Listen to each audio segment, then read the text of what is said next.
What up, home skillets? It's the holiday season. Time to check to see if you're on the naughty or nice list. Or see if you have enough lamp oil. Or go out and erect your pole. Or veg out watching your Home Alone and Die Hard marathons and thumbing your noses at people with actual traditions. Or whatever new age hippie bullshit tree worshipping you celebrate. Enjoy the rare time that the United States actually has a federal day off on Boxing Day. This week, we have a special guest on the show in Tony Dickinson, alias Prince of Darkness. Yes, that PuD. In addition to mediocre video game covers and being on the Trans-Siberian Orchestra's perpetual never use list, he is currently making the music for the NBA on ESPN. ESPN on SML. That makes it the ESMLPN, which is pronounced ESML Peen. Naughty list.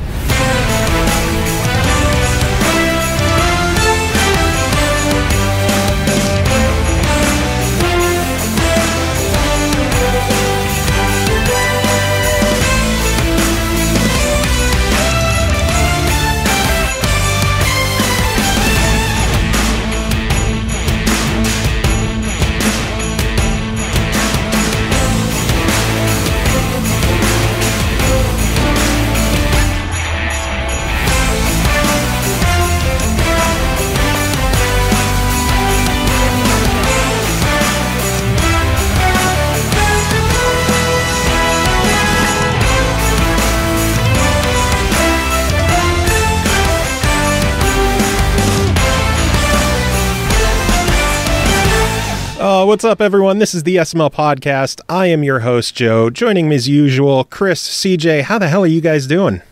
I'm doing good. CJ, go. I'm okay. That was wonderful. I can feel the positivity and the energy in your voice.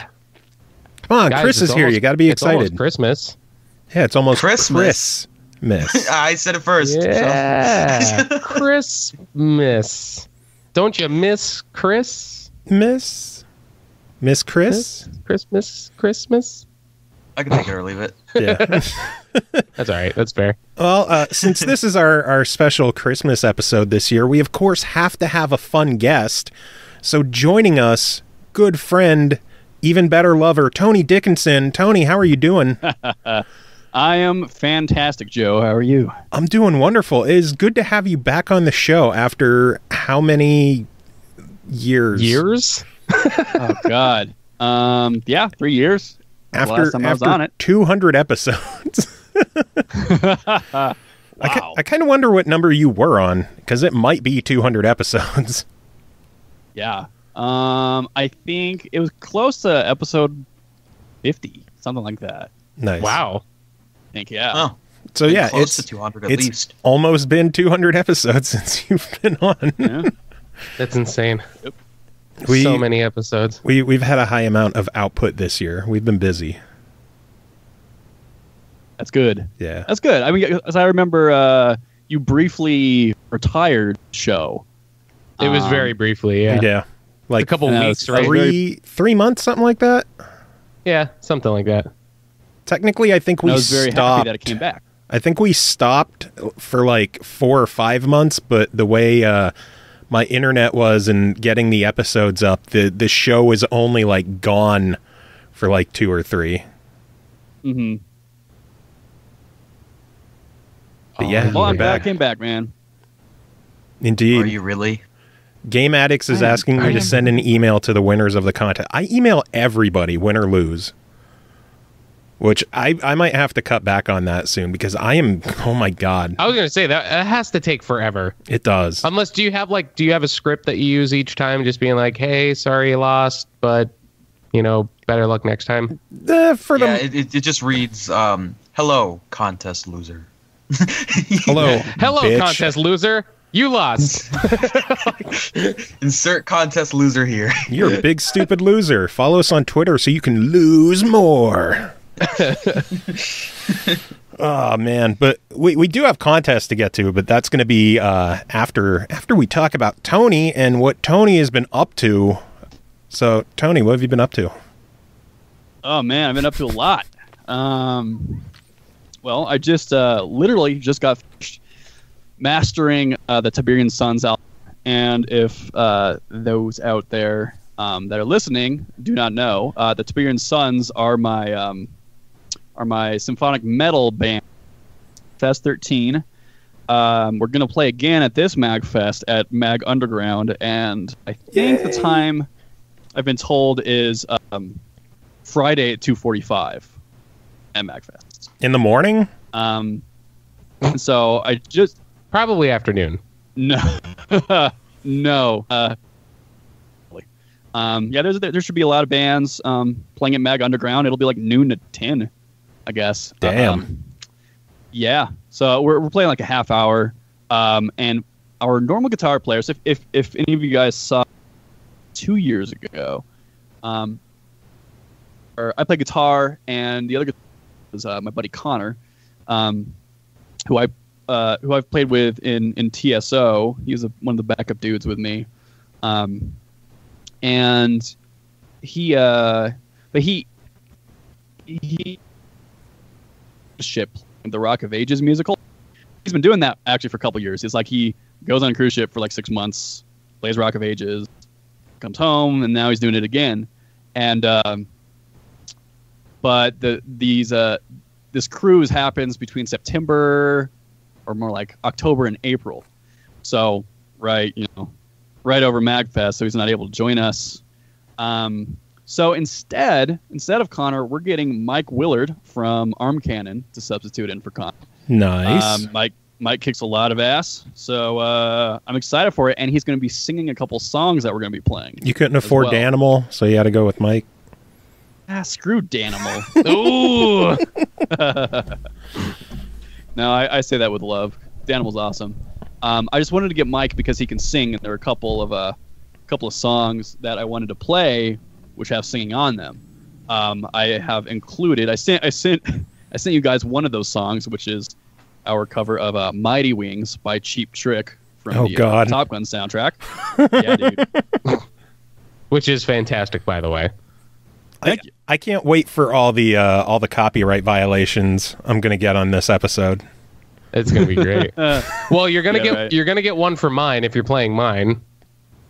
I don't know if that'll be tonight or on the next like our Monday show. Okay. Why did yours get a I got flagged, yeah. Nice. Is it like a hard flag, or is it just like you're not making money on this? You're not making money. Okay. Whatever. Yeah.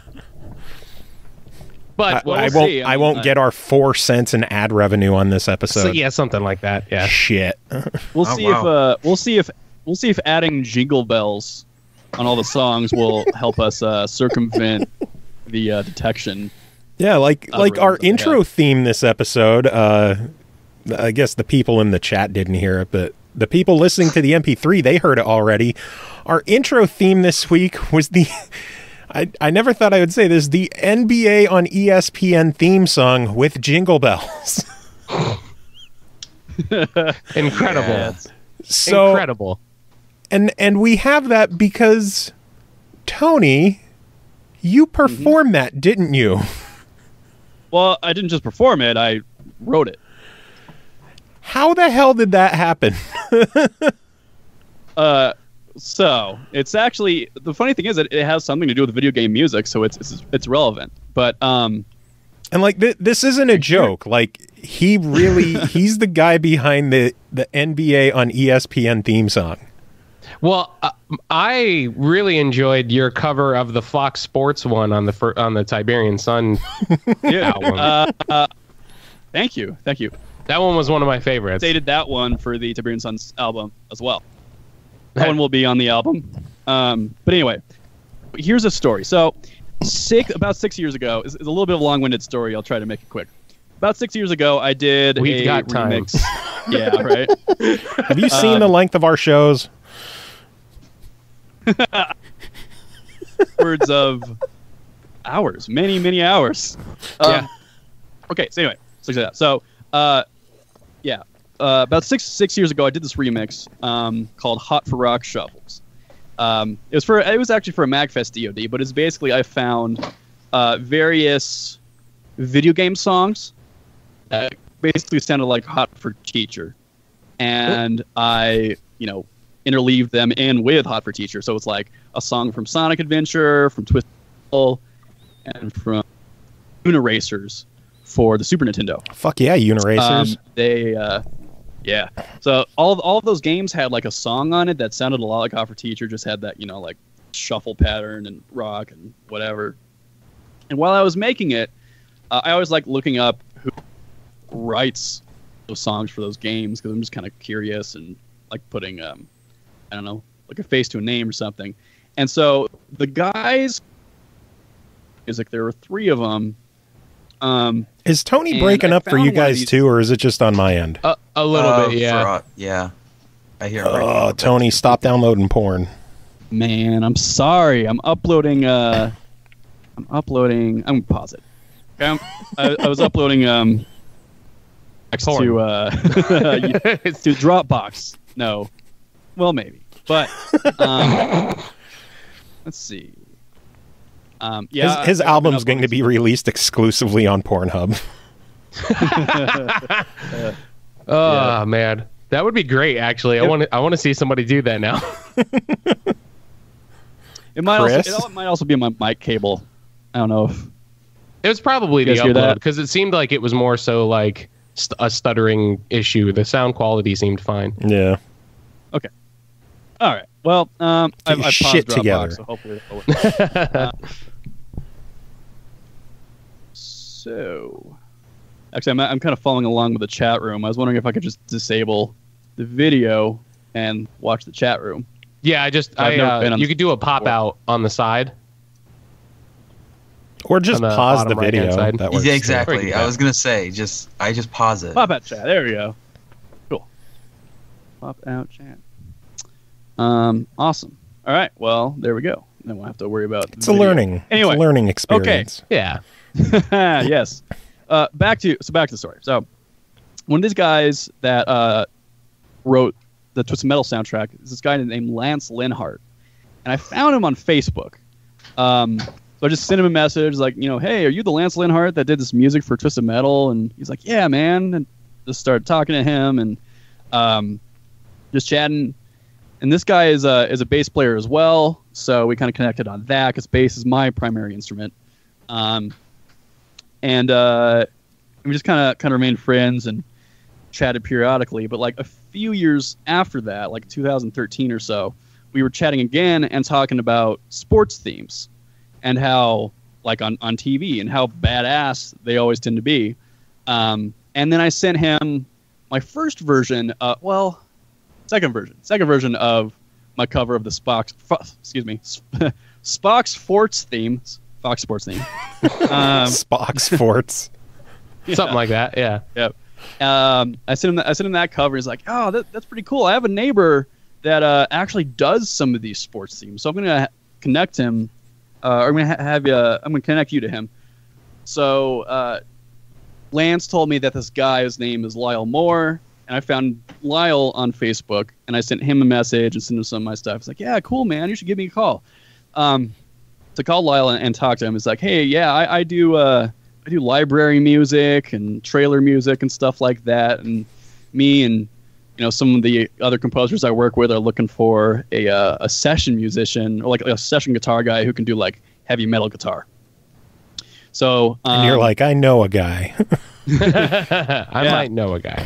So I started doing session heavy metal guitar for these guys, and bass, but it's like you're only going to record one bass track, but you can have like 50 layers of guitars when you're doing session work, and they just pick and choose what they want.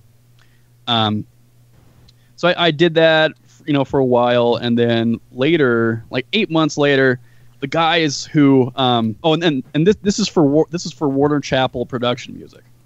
So Warner Chappell, just has like this big ass library of library tunes that you can just go on and listen to, and they're geared for commercials and TV and stuff, or just really anything that any client would want to use, and then they just pay the library the sync license, and they can use it. So Lyle had been doing a lot of work for Warner Chappell, and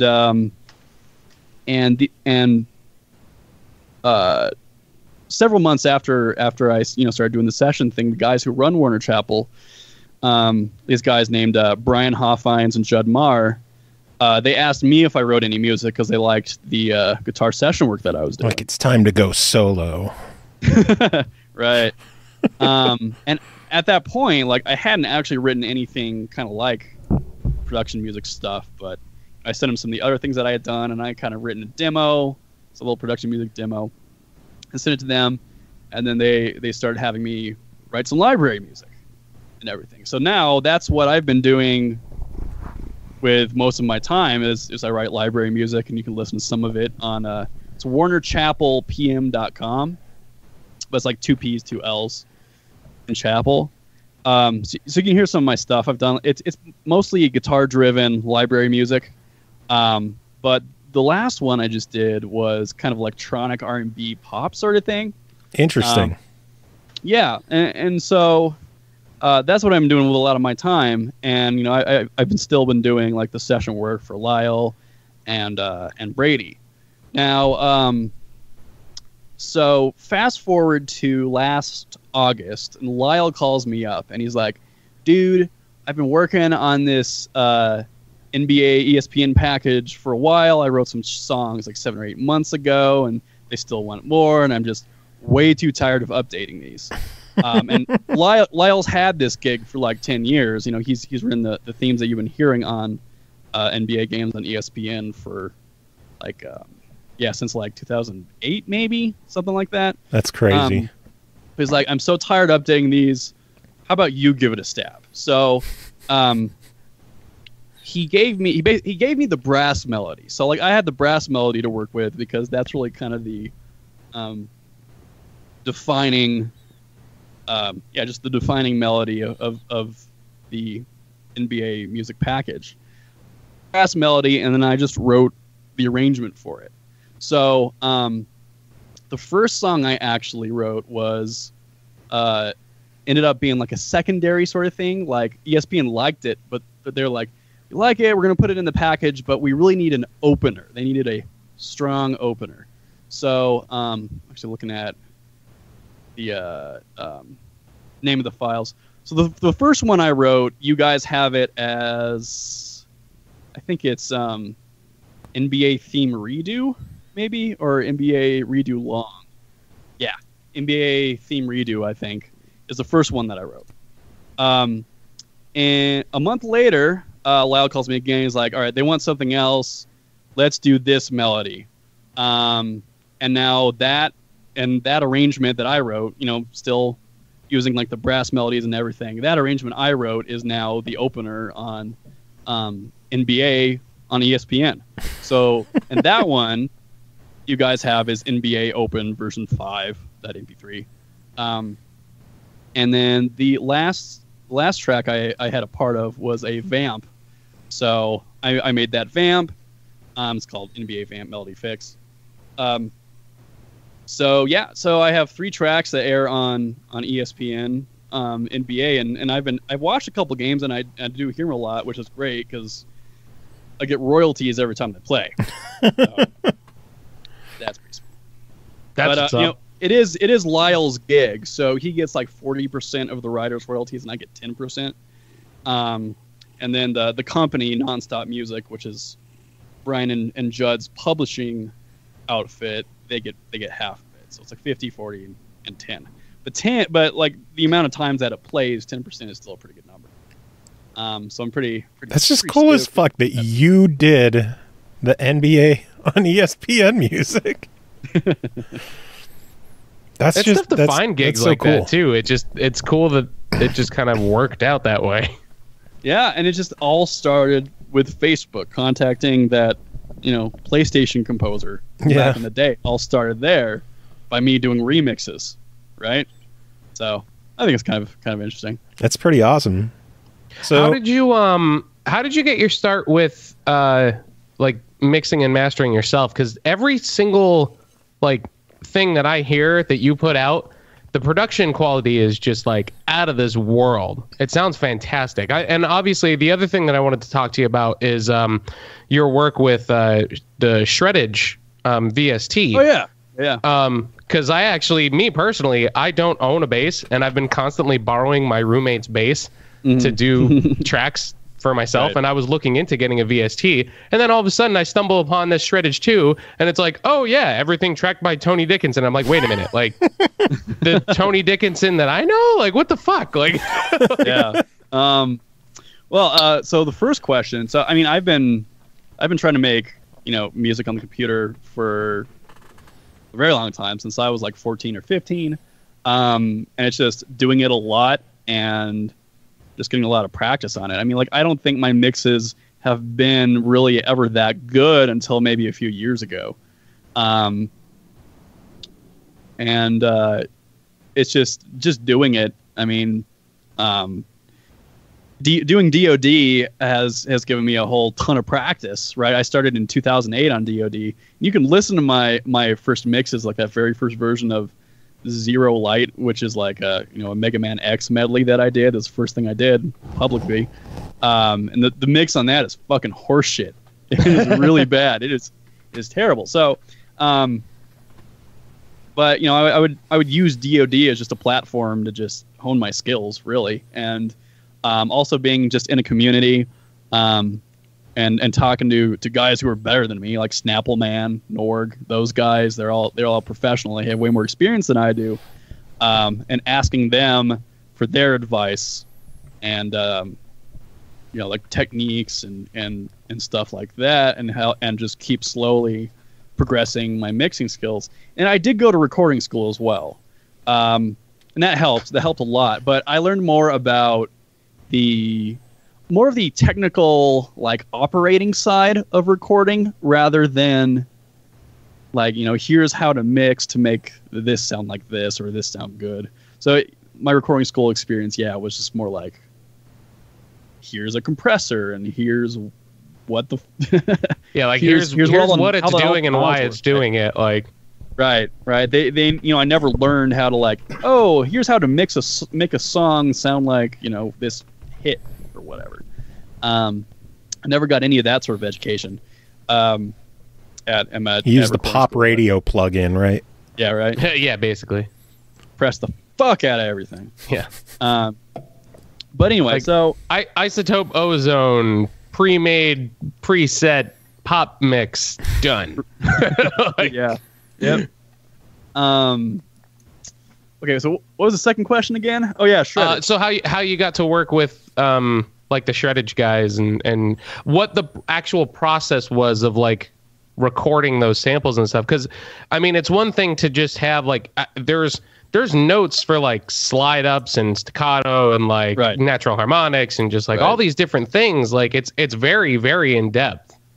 Well, so obviously that's Andrew Aversa's company, and he's Zircon. He's another remixer. So that's that's how we kind of got connected.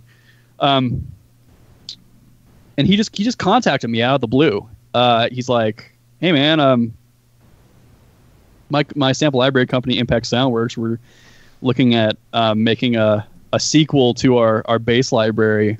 The first bass library was recorded by Sixto Sounds, and it was like I think it was a Music Man bass with a pick. So Andrew said that they wanted a fingerstyle library with more of a 5 or 6 string bass range, more I guess for like a progressive metal big range sort of thing. So he contacted me and he told me about the library. And at the time, like the only basses that I had that I could record with were like a Yamaha 5-string. I have a Jazz Deluxe 5-string. Ooh. And I bet you that's really pretty.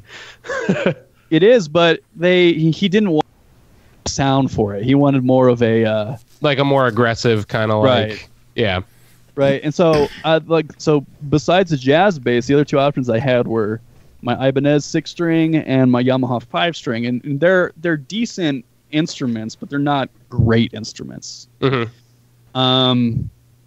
So, and they kind of take a lot to mix them to sound right.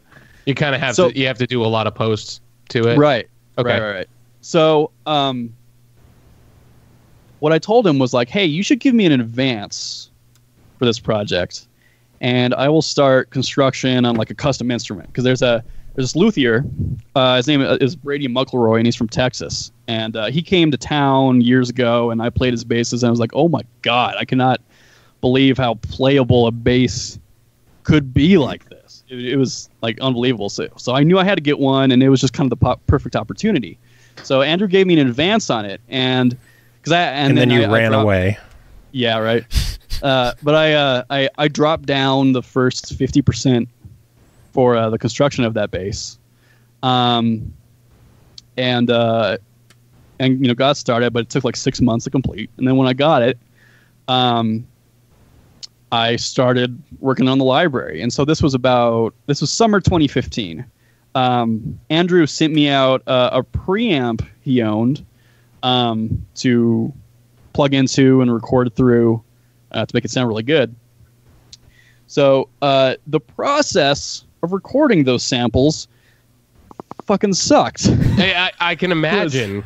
It was awful. I mean, the only thing that got me through it was just putting on Netflix. I watched a lot of Always Sunny and Bill Nye the Science Guy as I recorded. Always Sunny is a great show. Mm-hmm. CJ found something to chime in on. I had to find something. I've been sitting here for like 20 minutes. I don't know anything about music, but Always Sunny. Well, I mean, it's a TV show. I know stuff about TV. D, you goddamn bitch. But yeah, you goddamn bitch. It was the process was just about as agonizing as you think it would be. Andrew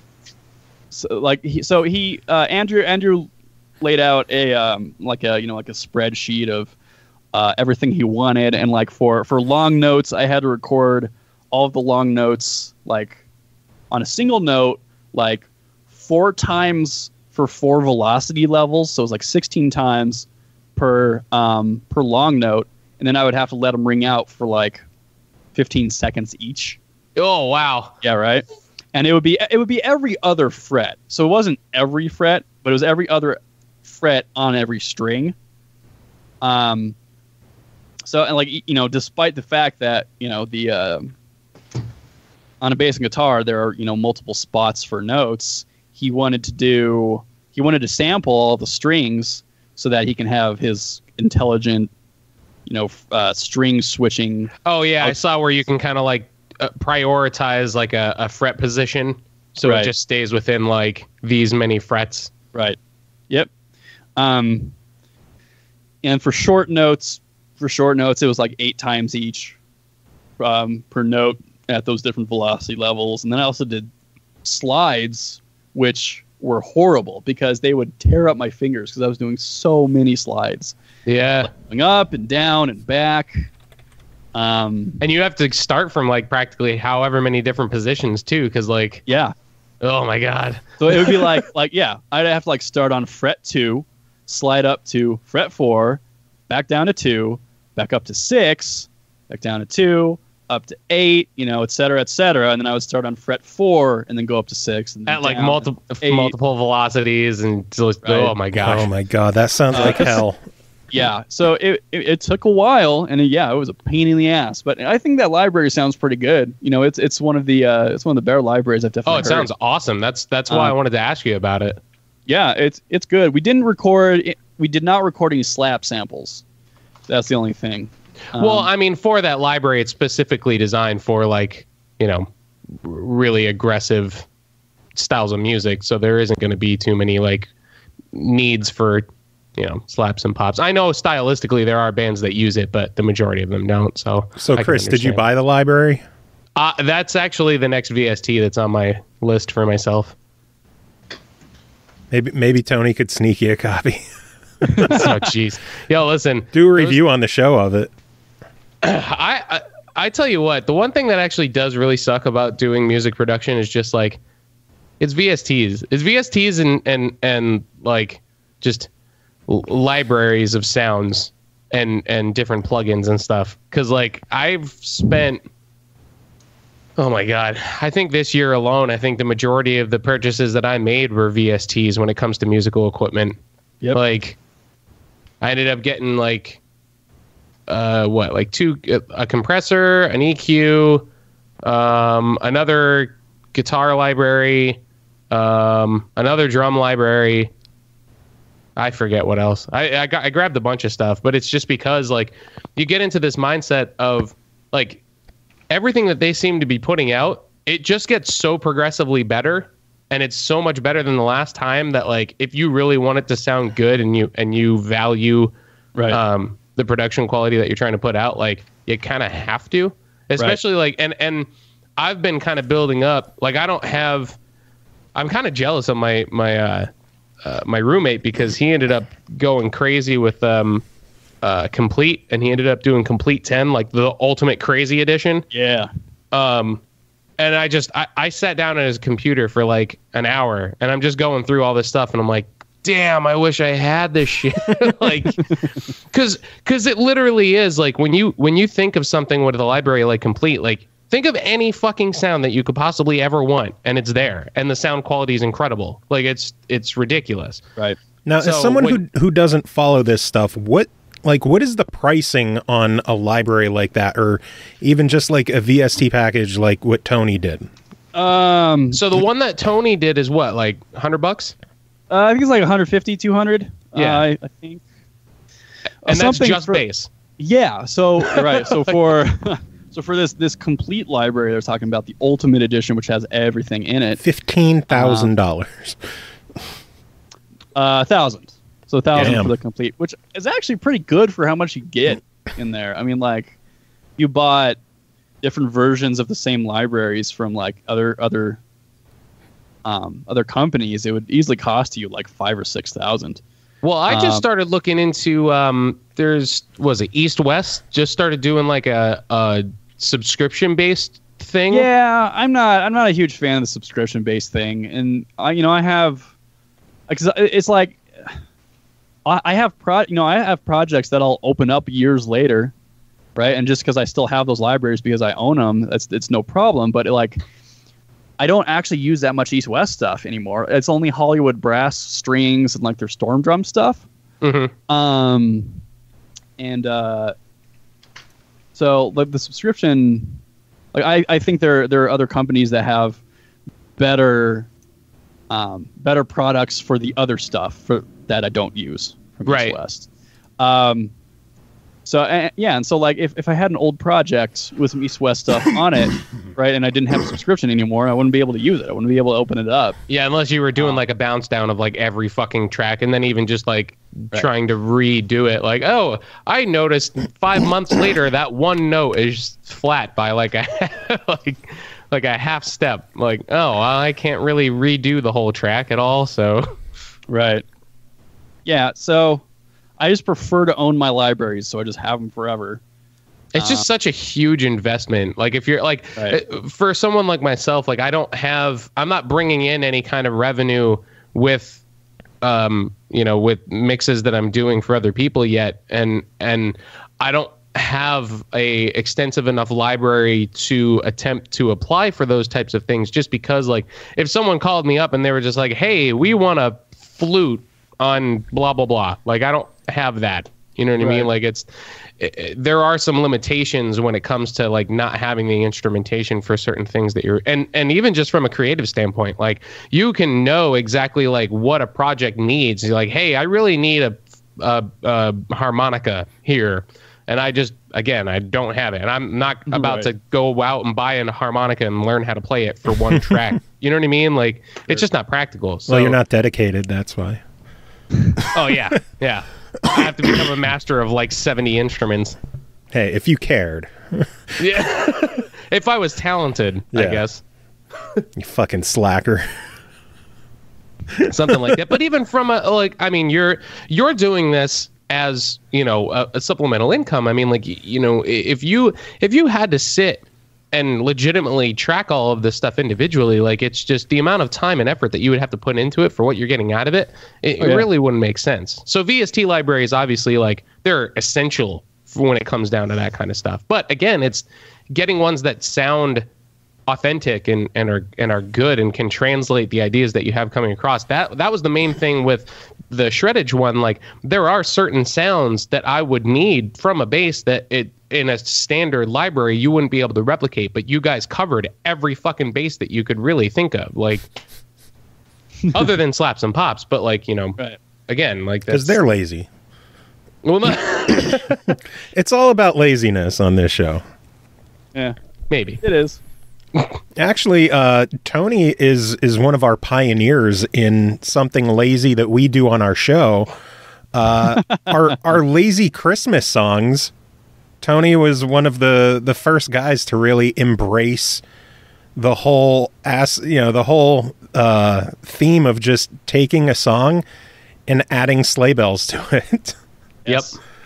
So which is arguably one of my most fun things to do now. Like, I love doing that stuff. We did the episode last year, and then this year we've done a handful of episodes now with sleigh bell remixes, and we're gonna have a couple songs at the end of this one, and then our next episode is actually gonna have a couple more as well. But yeah, your Hell March Freezes Over that was the catalyst that jump started it all. Yeah, and I updated it. So you guys have the new version of it that, minus the bells, obviously, will be on the Tiberian Sons album. And then I also provided Jinglevania, as I call it. Which is so fucking good. Yeah, that was fantastic. I listened to that a little bit before we started. Thank you. Yeah, so those who are listening, Swinglevania is my big band metal Castlevania remix that I made 4 years ago, I think. And we actually played it. Tiberian Sons played it a couple years ago with Hat, Ken Crouch on trombone, and that was a whole lot of fun. I updated it because I've always wanted to get live drums on that song. So we finally were able to get live drums on almost all of the Tiberian Sons tracks for that album. I think we lost CJ. Yeah, we did. The hell happened? Probably his internet.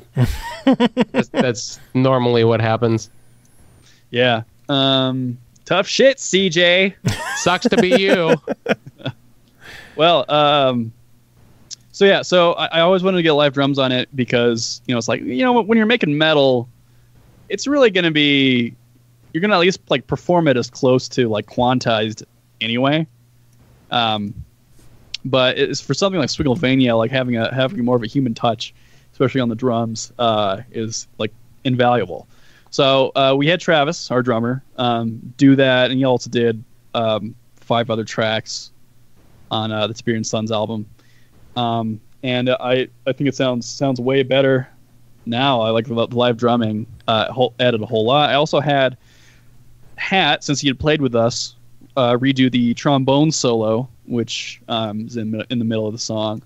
I had originally it was my friend Mark Kins from high school who did the first trombone solo, but I thought I would put Hat on it since he had played with us. And he quoted "Bloody Tears" from CV3, I think, and in his solo, which was perfect. So yeah. That's the last track on the Tiberian Sons album, just because it's the only one that is not metal and orchestra. It's metal and big band. So put it like right at the end, so it wouldn't like disrupt the flow or something. Yeah, so, dude. I so love apparently the power went out at CJ's. Uh-oh. Well, that's unfortunate. Yeah, he had so much good conversation for this topic, too. Yeah, basically. These things happen. Oh, man. That's actually kind of funny.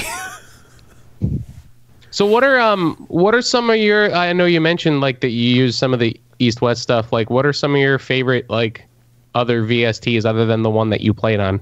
I would assume that you wouldn't use that one because you could just play the shit yourself anyway.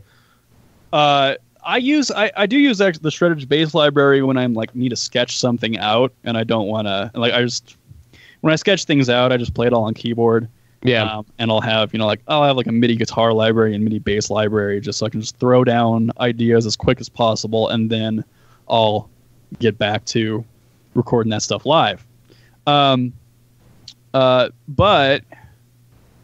really like 8Dio is another library company that has a lot of really good stuff. They also have a lot of kind of crappy stuff, just like little cheap libraries, but they have a lot of really good modern sounding, like hybrid is kind of the buzzword. Yeah. Where, it's like blending synths and shit into orchestral music. They have a lot of really good like hybrid stuff. I have a lot of their libraries, just a fuckload of them. And Spitfire Audio has a lot of good libraries, a lot of good like drum libraries. I use Cinesample's Cineperk, which is their orchestral percussion library. Okay. East-West has like Hollywood percussion, and I haven't really taken a look at that. But I was interested in using the what was it the guy from Porcupine Tree has his own like. Yeah, I have that one. It's pretty cool. There's some cool things in it, but they have a lot of just like it's a lot. It's like really odd stuff, like really weird stuff, which is cool. And I like kind of like weird sound designy kind of things. Mm-hmm. Never get like enough of that. But I've only really ever used it like one time in a song. Okay. Because I've gotten kind of better at just doing my own sound design kind of things. But there's still some really cool things. There's like a really cool sounding like cello in there, and he's got some really cool sounding keyboards. I don't really use any of the drums or the guitars or bass. But yeah, like keyboards and other stuff I've used from that library. They also have East-West also has the Dark Side library where there's some cool things in there. But the other thing is that like pretty much every other library uses Contact. Yeah. So I'm just kind of used to using Contact and like using their quick load function. You can organize the libraries and organize things basically how you want. So I have them categorized by sound type, like brass, strings, right, stuff like that. And so it's a little bit easier for me to just kind of like go into how I organize things and find a different sound and bring it up. And I don't think I don't think I've been using Contact to its fullest potential. Like I only have Contact Elements. Sure. But that's enough to like, there's a lot of third party companies that make their own instruments for Contact to load into it. And I just haven't been like looking into enough of them to really like utilize that. Right. Yeah, I like Contact a lot. I mean, it has its drawbacks, but I just, since there's so many libraries that I have are in Contact, it's just a lot easier and more organized. And so if your library isn't a Contact library, I may or may not use it. Yeah. Just because I'm used to just going into Contact and finding something that I want to use. Just for organization's sake, it does make things a lot easier. At least I could see if you've got like a ton of. Well, that's what I was using when I went through a lot of my roommate's stuff. Like it was essentially I just pulled up Contact and I'm just going through all the instruments that he had and I was just like, holy shit. It's just see now I feel almost to a certain degree if it wasn't organized like that, it would be too much to kind of handle. Because otherwise, like they give you so much stuff, it would be impossible to find what you're looking for. Right, yeah, I mean, it's still taking I'm still working on it, like organizing my libraries. I've been organizing my libraries for years at this point. Yeah. Because they're just just so many patches and so many libraries, and like Sound Iron has some really good libraries, and they'll always give you like these bonus ambient, weird little patches. They always sound pretty cool and you can use them somewhere. So it's just basically like going through. And the other thing I like to do is renaming the the files so that it's like they're short, and they also tell me what library it's from. I'll have like an abbreviation for it. So I have this little program called just like batch rename, so that I can just really quickly rename a whole bunch of files, and so that when I put them into contact, it's easy to see like, like patch name and library, right? So it looks nice and clean in contact. Right. But obviously that shit takes a whole lot of time to do it, because everybody like names their patch files differently as well. But yeah, Heaviosity is also one of my favorites. I think there's a bunch of Heaviosity stuff actually in the complete Native Instruments complete collection. Heaviosity. I don't understand any of this being talked about. I know. I'm just like a gear nerd. Chris is just asking for like legit product recommendations instead of doing a show. Well, I mean, there are from a production standpoint. It's, I mean, hey, like I'm a fan of his music. If you have an opportunity to ask someone like, hey, what how'd you get that sound, or how'd you do this? Like, it's just it's cool from a creative standpoint, because like, like I said before, you can feel a lot more of a creative spark when you have something that sounds as good as some of these things really do. Like it would like, I've had certain songs come out of just using a certain patch from something. Like just sitting and fucking around with something, and then it just draws inspiration from it. Yeah, like totally. It's crazy. Totally. So that's I just can't help myself. How I've written a number of my library songs. It's like I just kind of go through and find a cool loop or something, and just like, oh, that's cool, and then just build off of that. Because it's as a composer and writer, in certain instances, like, you kind of want to have that same inspiration as if you're getting in a room and jamming with other people, but you can't really do that when you're doing everything yourself. So you just find something that you can loop or whatever that you can just kind of like play on top of, and then you find something that you stumble into and go, hey, that one, that works. Yeah. So does that mean you just have to play with yourself? Yes, that's exactly what you have to do. Mm-hmm. I'm immature. Yep. Oh man. So I'll try steering this back. How many songs are going to be on the Tiberian Sons album? 8 of them. 8. There'll be 8. 2 of them are like 10 minutes plus. Jesus Christ, dude. More like 10 songs, I guess. So the full set list is first track is called "Welcome to Your Nightmare," which is my Goosebumps cover. Yes, I love that one. It's so good. Track 2 is Mighty Wings, the Cheap Trick cover. Track 3 is Hell March of the Apocalypse from Command & Conquer Red Alert 1 and 2. The 4th track is A Quela Usque Ad Centrum, however you pronounce that in Latin. It means and it's from ActRaiser. So that was one of my first remixes as well. That's like 10 minutes plus, big mega medley. Like in Latin, that means like from hell to the center of the earth, and I thought that was a good title, since that's kind of what the game is about. Like the guy coming down from the heavens and everything to rebuild civilization. Track 5 is Paragon is an Asshole Part 2, which is the Fox Sports cover. Track 6 is called Power Metal Squad, and it's a new arrangement that we did, and we played it 2 years ago from Thunder Force 4, and there's a little Final Fantasy 7 melody in there. Track 7 is Prancing Dad, which is Dancing Mad from Final Fantasy 6 and One Winged Angel from Final Fantasy 7. And the last one is Swinglevania. So 4 oldies and 4 new ones. Yeah. Are the songs from the EP, are they like retouched up at all? Oh yeah, totally. Nice. Everything sounds a lot better than the EP. I'm actually surprised at how different it sounds from the EP, because I didn't actually change that much. I just like updated, updated the guitar tone. And we got live drums. I'm so excited to hear everything now. Yeah, I'll toss you the album. Sweet. Once I upload these. So I don't think. I mean, we're probably just gonna sell it for pretty cheap, just like until we cover the CD costs. Because if we if we like split it 4 ways, I mean, none of us are really going to make that much money. So like, I don't know, we might as well like put it up for cheap or for free even. I just want to make sure I cover the costs of manufacturing. Hey, as long as you save one of those CDs for me at MAGFest, so I could buy it. I need to put it next to my the MAGFest EP and then your PuD's Duds album. Yeah.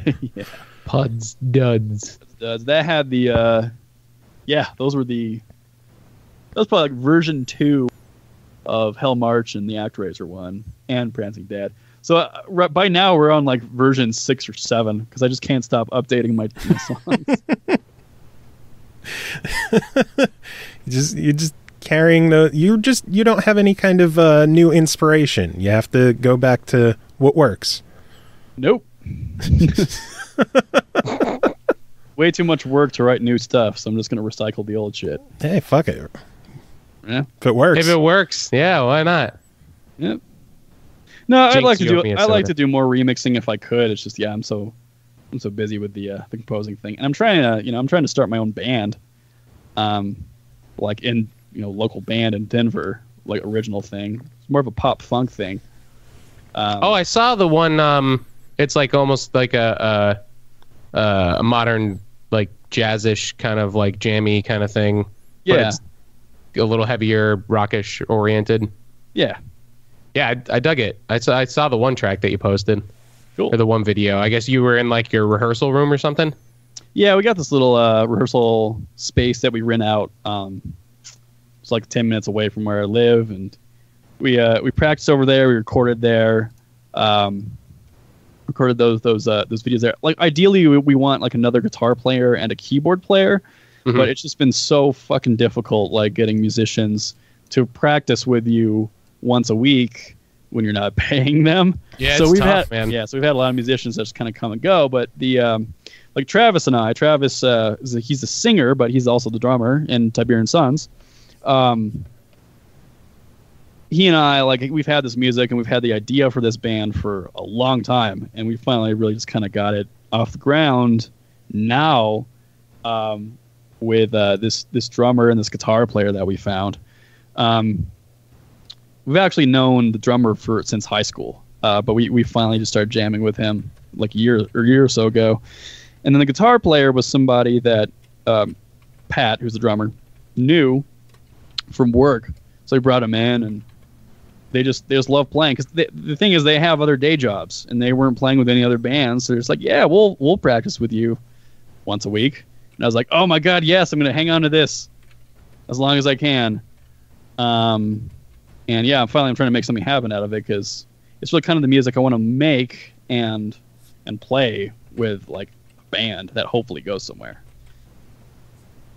Yeah, obviously, like most musicians always would prefer to be doing their own stuff and make a name for themselves doing that. But it is very difficult to like get a lot of people together, because all it takes is one person to just be like, man, I can't make it today, and then throws a wrench in the whole system. Right. Well, that's why I have like a lot of in those songs. There are 3 of them. If you find our Facebook page, we posted a total of 3. But that's why in those songs you can hear I like overdubbed a whole bunch of like keyboards and stuff, because I kind of wanted to thicken the sound out, and ideally when we get a keyboard player, they'll be able to do a lot of that stuff. And I just felt weird about. I put a lot of keyboards on it because I wanted to have a second guitar player, but I felt a lot weirder about overdubbing extra guitars and keyboards. So it's just those are kind of keyboard heavy in spots. But yeah. Oh yeah. The fusion-y elements, it just like it gets a little out of control sometimes, which is awesome. I loved it. I thought it was good. Good. Well, thank you. Yeah, I liked it. I don't know if you checked make it out, good Joe. music. Well, thank you, Joe. I'm a fan. Well, normally this is where we would probably wrap things up and do some contests and stuff with CJ, but he's not coming back. So do you want to hang around and help us pick some contest winners? I can hang around for like a half hour more. Sweet. Sounds good.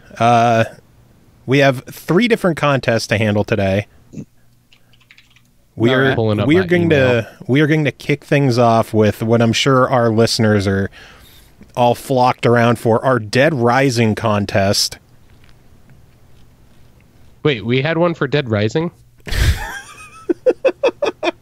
didn't even know about this. This is what you miss when you're not around, Chris.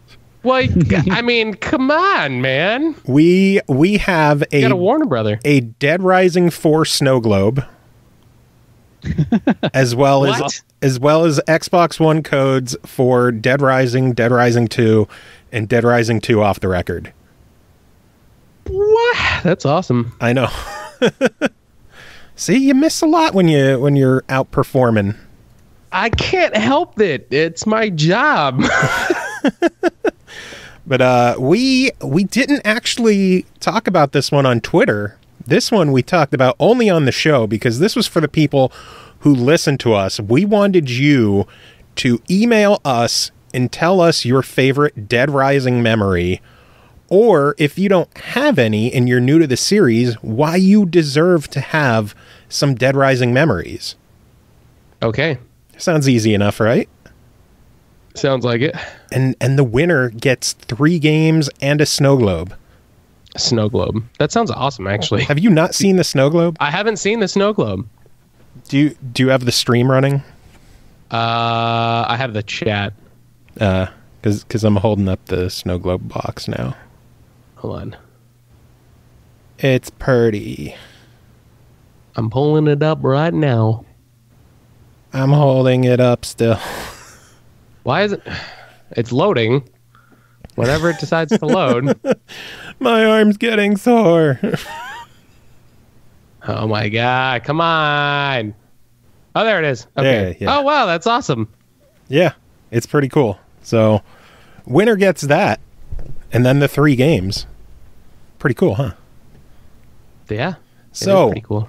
First email comes from Angel Santos, who says, "Hello, my favorite memory of Dead Rising games was playing as Chuck Green on Dead Rising 2, trying to save his daughter Katie that got infected by her mother. The tension to find Zombrex to control the virus so she doesn't turn into a zombie, with the clock ticking and trying to find toys to keep her daughter happy, is one of the best memories I have of Dead Rising franchise because it really shows what a father would do to keep his family safe." Okay. I can respect that. Daughter safe. Next email from Uneaten Lake, who writes in, "My favorite Dead Rising 1 memory, I walked into a movie theater and got mobbed by a cult leader and his piece of shit followers. I had my ass handed to me and got so frustrated I stopped playing the game at that point.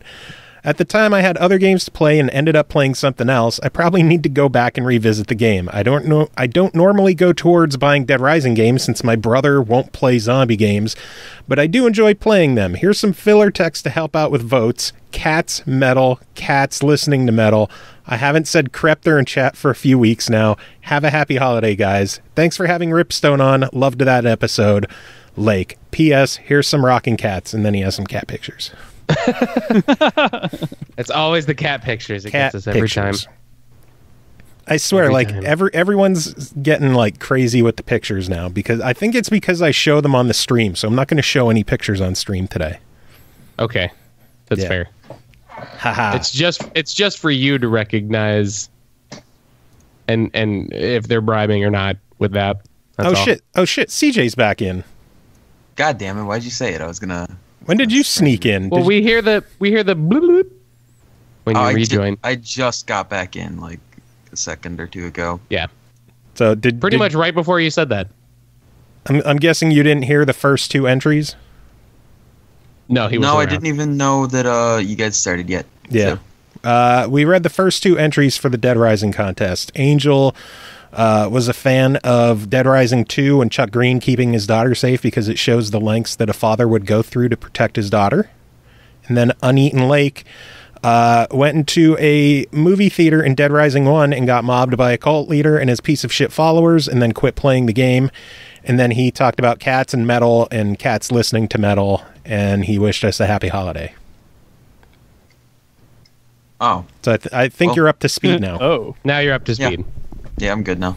Okay, so third email is from Souza, who says, "Hey, Joe and SML crew, cats, and everyone listening. think that probably this one will be the last, or one of the last emails I'm sending this year. So first of all, I'd like to thank you for the SML shows, reviews, suggestions for the deals with gold sales, etc.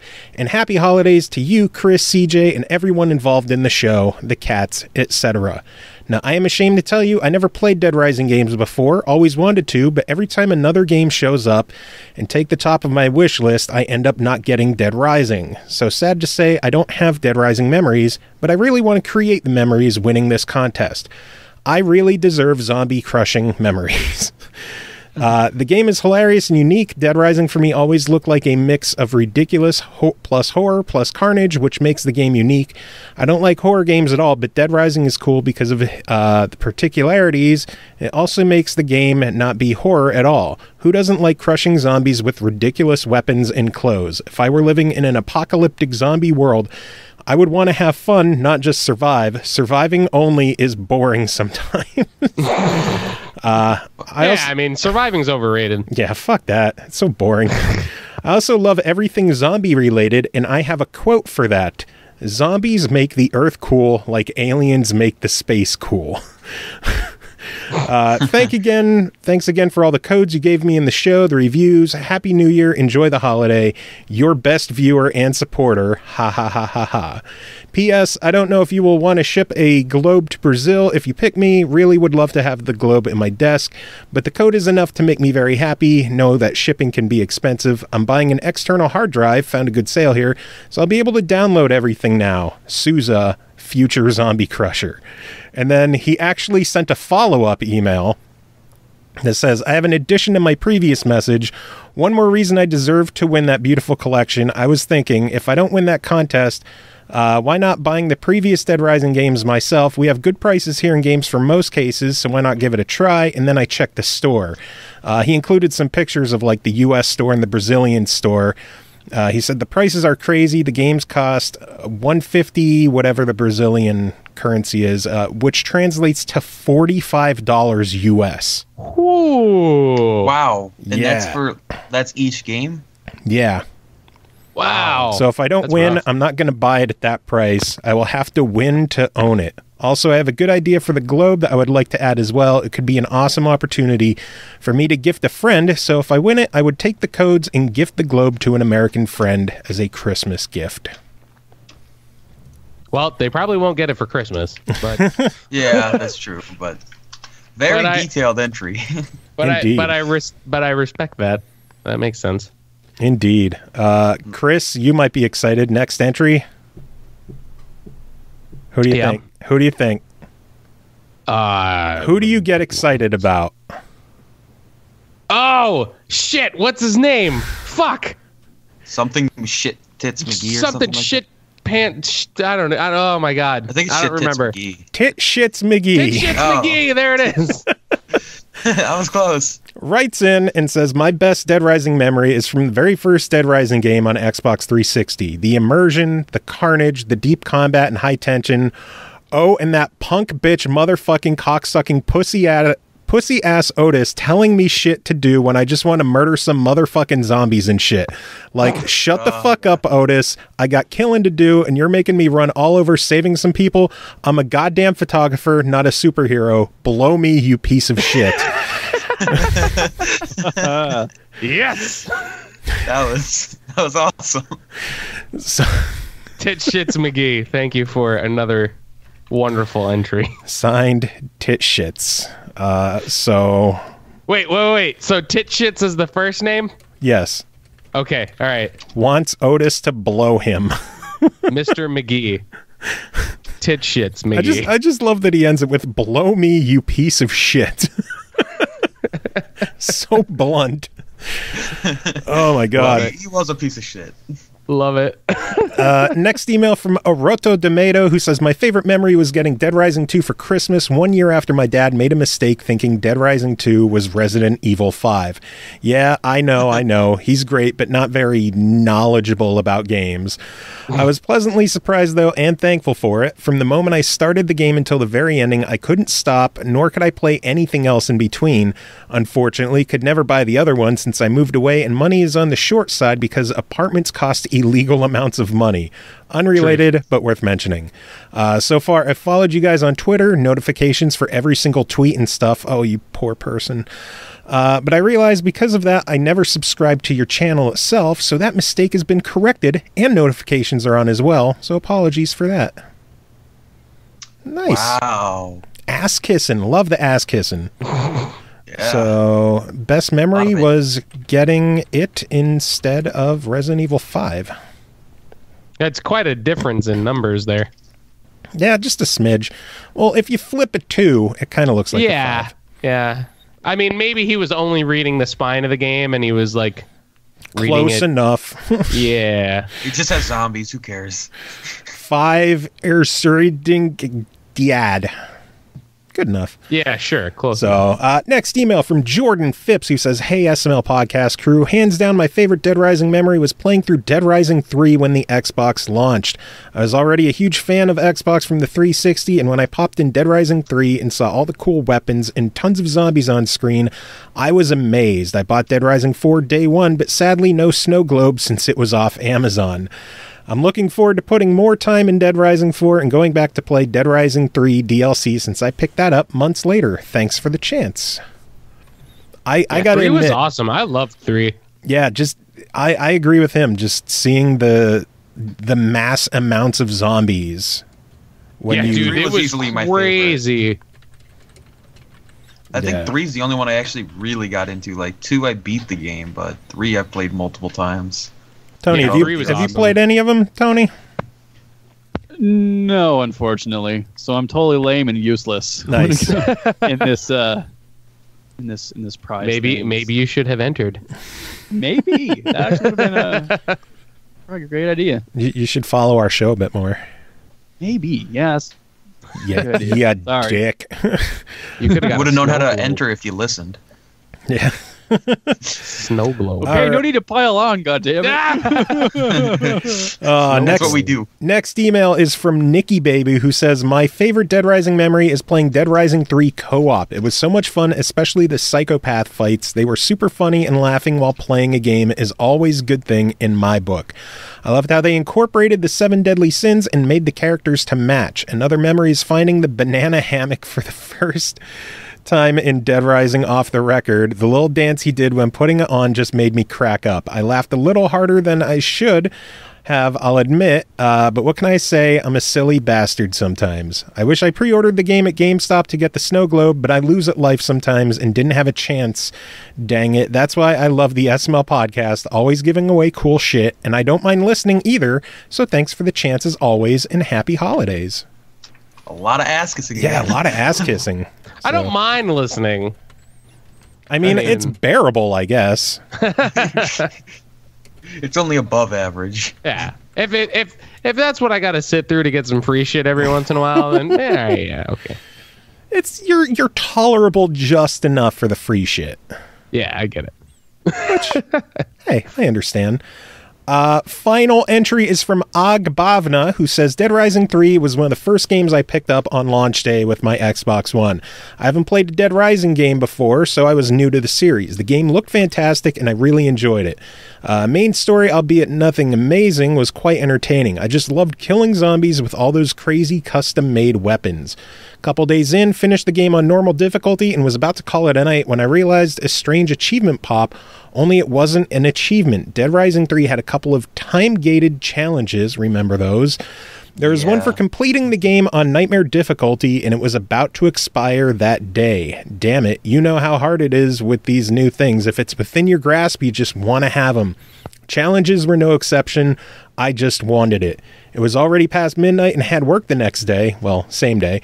So I had to choose. Stay up all night and finish the game a second time, literally after just finishing the game, and have an unproductive day at work, or just do what normal people do and go to bed. Well, I love a good challenge, so with a couple of hours on the clock, I managed to complete the game on nightmare difficulty. Luckily, it wasn't that bad apart from the boss fights, thanks to having my upgrades from the previous playthrough on New Game Plus. I was ecstatic and relieved that I managed to finish the challenge before it expired. But wait, no, it can't be. Do you know what the reward for that challenge was? An image. A freaking image that I will never use. Wow. But was it all worth the hassle? Yes, 1,000 times yes. I had a great time with Dead Rising 3, and I don't regret staying up all night even a bit. Will the history repeat itself again? Thanks for the chance. I like that one. That.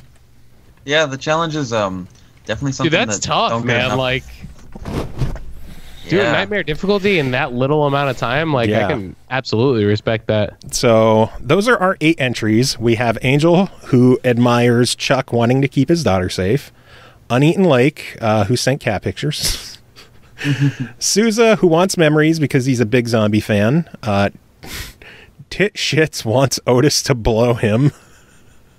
Dude, you know that's already one of the ones that me personally, I'm kind of torn between Tit Shits McGee and the last one, just because it's going through nightmare difficulty in that short amount of time. Like, that's pretty rough. Aroto, who got Dead Rising 2 instead of Resident Evil 5. Jordan, who loved the amount of zombies and just the scope of the game. Nikki, who liked playing co-op mode and the psychopaths in Dead Rising 3. And then Og, who beat Dead Rising 3 on Nightmare. So you got my votes. Well, we only got one winner who wins the whole kit and caboodle. That's so hard. See, I like the Souza and Tit Shits a lot. Tit Shits. What are you thinking, Tony? God, I don't know, man. I mean, I got really no stake in it, but we just want your opinion, man. What the fuck? Just what did you enjoy? I definitely enjoyed Tit Shits, I have to admit. Tit Shits. And think of it this way: when you have to ship that, you should put it as Tit Shits McGee. True. True. I did like Oggs though too. I liked Oggs because listen, I don't have enough. I wouldn't want to put myself through fucking trying to beat that game in nightmare difficulty in that little amount of time. True. I don't think I'd be able to. You guys are remembering it harder than it was, though. I could speedrun the nightmare mode pretty quickly. Yeah, very true. I'm remembering how long it took me to just do one playthrough. That's all. But then again, I was running around like an idiot. So yeah, exactly. I see Og in chat. Where do you live, Og? Because if you're in the States, as a runner-up, I'll shoot you one of the snow globes. Because I think it seems unanimous that Tit Shits is the big winner. Yeah. Sorry, Souza, man. UK, god damn it. Oh, man. Just got to add a lot more profanity to the next email you send in. It was entertaining, though. It was. Oh, man. So... because we're adults. I'll see how much it costs to ship a snow globe to the UK. If it's too much, I might not be able to do it, but I'll hit you up and get your address and see what we could do. But it looks like Tit Shits McGee once again wins our stupid ass contest. Yay! Oh my god. Just that last line, blow me you piece of shit. Blow me you piece of shit. Oh my god. So congrats to Tit Shits wins again. I love reading the chat and it's just congrats Tit Shits. Congrats Tit Shits. And Og is the runner up, so yeah, and Susan's like ass run. He fucked up. He thought Og won. Yeah. But thanks to everyone for sending in your entries. These contests, Jesus Christ. Next giveaway. Chris, you have a bridge constructor to give away, don't you? I do. Are you ready? Are you guys ready? We've got 1, 2, 3, 4. We got 5 entries. How many codes? We have 5 entries, and we have 2 codes to give away for bridge constructor stunts on the Xbox One. And we wanted you to email us and tell us something like the craziest thing that happened to you in a car. In a car? Yeah. Okay. Wow, you guys are making this more specific than it's ever been before. Hey, I gotta. Sometimes you just I respect it. All right.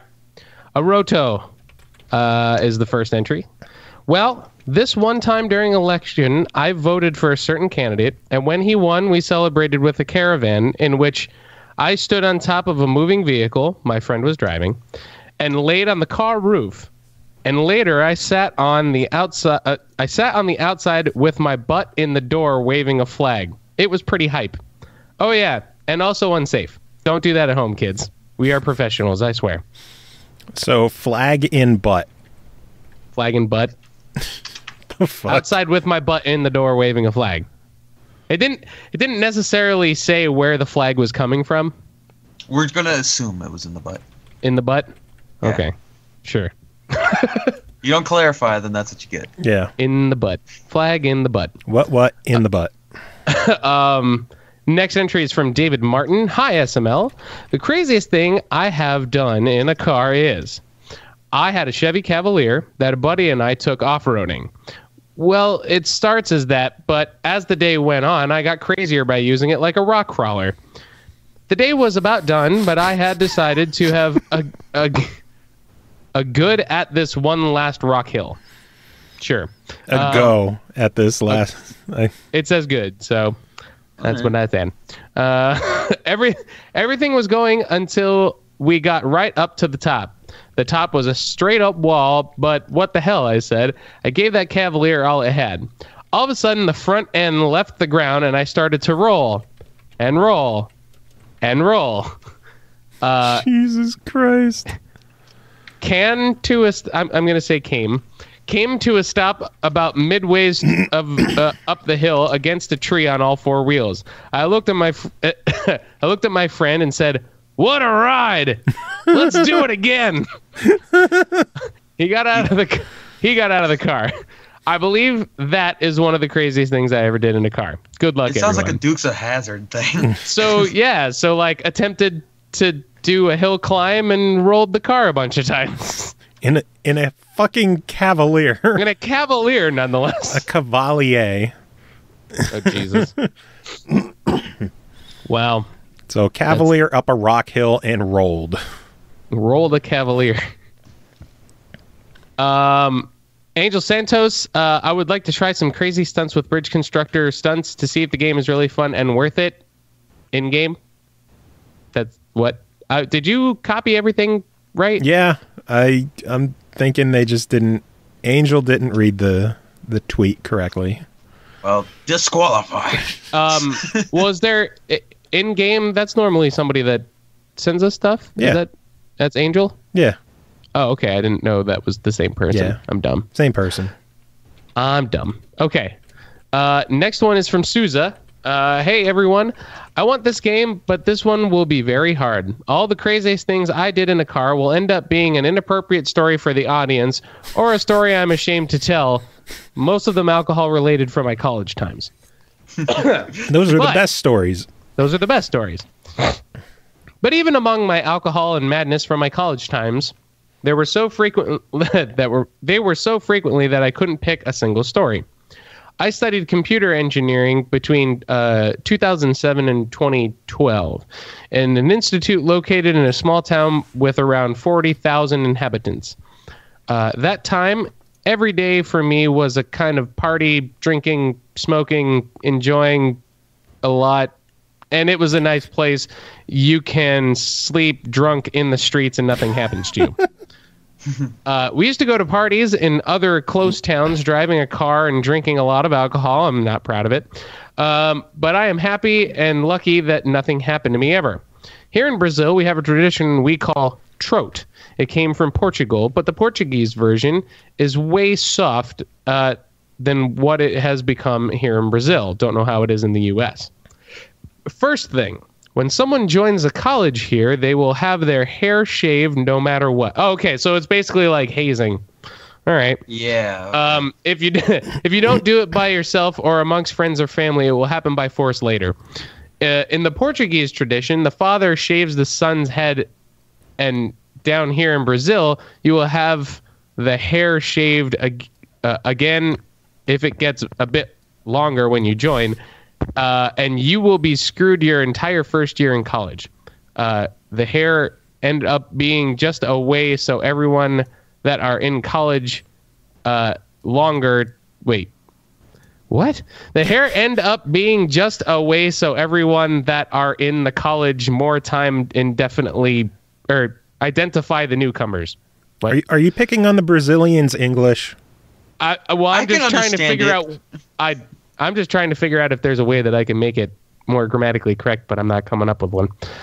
Makes sense though. Okay, this is not my story. Just background. Now my story. Okay, I'm ready. One of the parties where I was living, I was one of the newcomers, and I had to serve drinks to people and also do what they say, like an employee of one group, my group, people that lived with me, same house. It's very common that they make the newcomers drink a lot, and even some college parties work out that way. And I was being prepared for a party called Miss Bixo or Miss Newcomer. It works like a Miss Parade, so I would guess like a Miss American pageant-ish kind of thing, where the participants are drunk newcomers, male, dressed as a woman, and the winner earns lots of beers, etc., to his respective house. I was very, very drunk because I was drinking vodka and beer, and a guy made me drink almost a full bottle of rum. During the parade, I fell on the floor and cut my head. They called an ambulance for me to go to the hospital. My friends were drinking and laughing while I was there just waiting for me and taking care of me. They set me free in the hospital and said I can go back home, but the hospital wasn't close. I was still drunk and I got mad. I said that if they brought me there, they should bring me back to my home in the ambulance. After a long time fighting with the hospital guys, they prepared the ambulance to take me home. So I dressed like a girl, like a bitch, found my seat in the ambulance, crossed my legs and like a boss, and set fire on my cigarette and opened a beer can inside the ambulance going to my house. And this is one of the craziest things I did inside of a car. Thanks for the opportunity. Text is so long that I made a lot of typos there, as always. Sorry about that. Haha. So, dressed like a bitch, smoking and drinking in an ambulance as part of a hazing ritual. Yep. That's what I got. Poor Sousa. Only got destroyed a little bit. That's pretty exciting. Last one is from Og. Couple of years ago, me and my mates were driving home, which was roughly half hour away. We were all quite drunk, except the designated driver, of course. Don't drink and drive, kids. I needed to take a piss, but he wouldn't stop. Nothing to piss in. I had to open the door and do my business while we were driving on a motorway. I might have gotten a few drops here and there on the door and the seat, which my friend made me pay for cleaning. Fair point to him. I wouldn't suggest anyone to try this ever. It is not safe at all. Thanks for the chance. I can also attest to pissing out of a moving vehicle. It's not fun.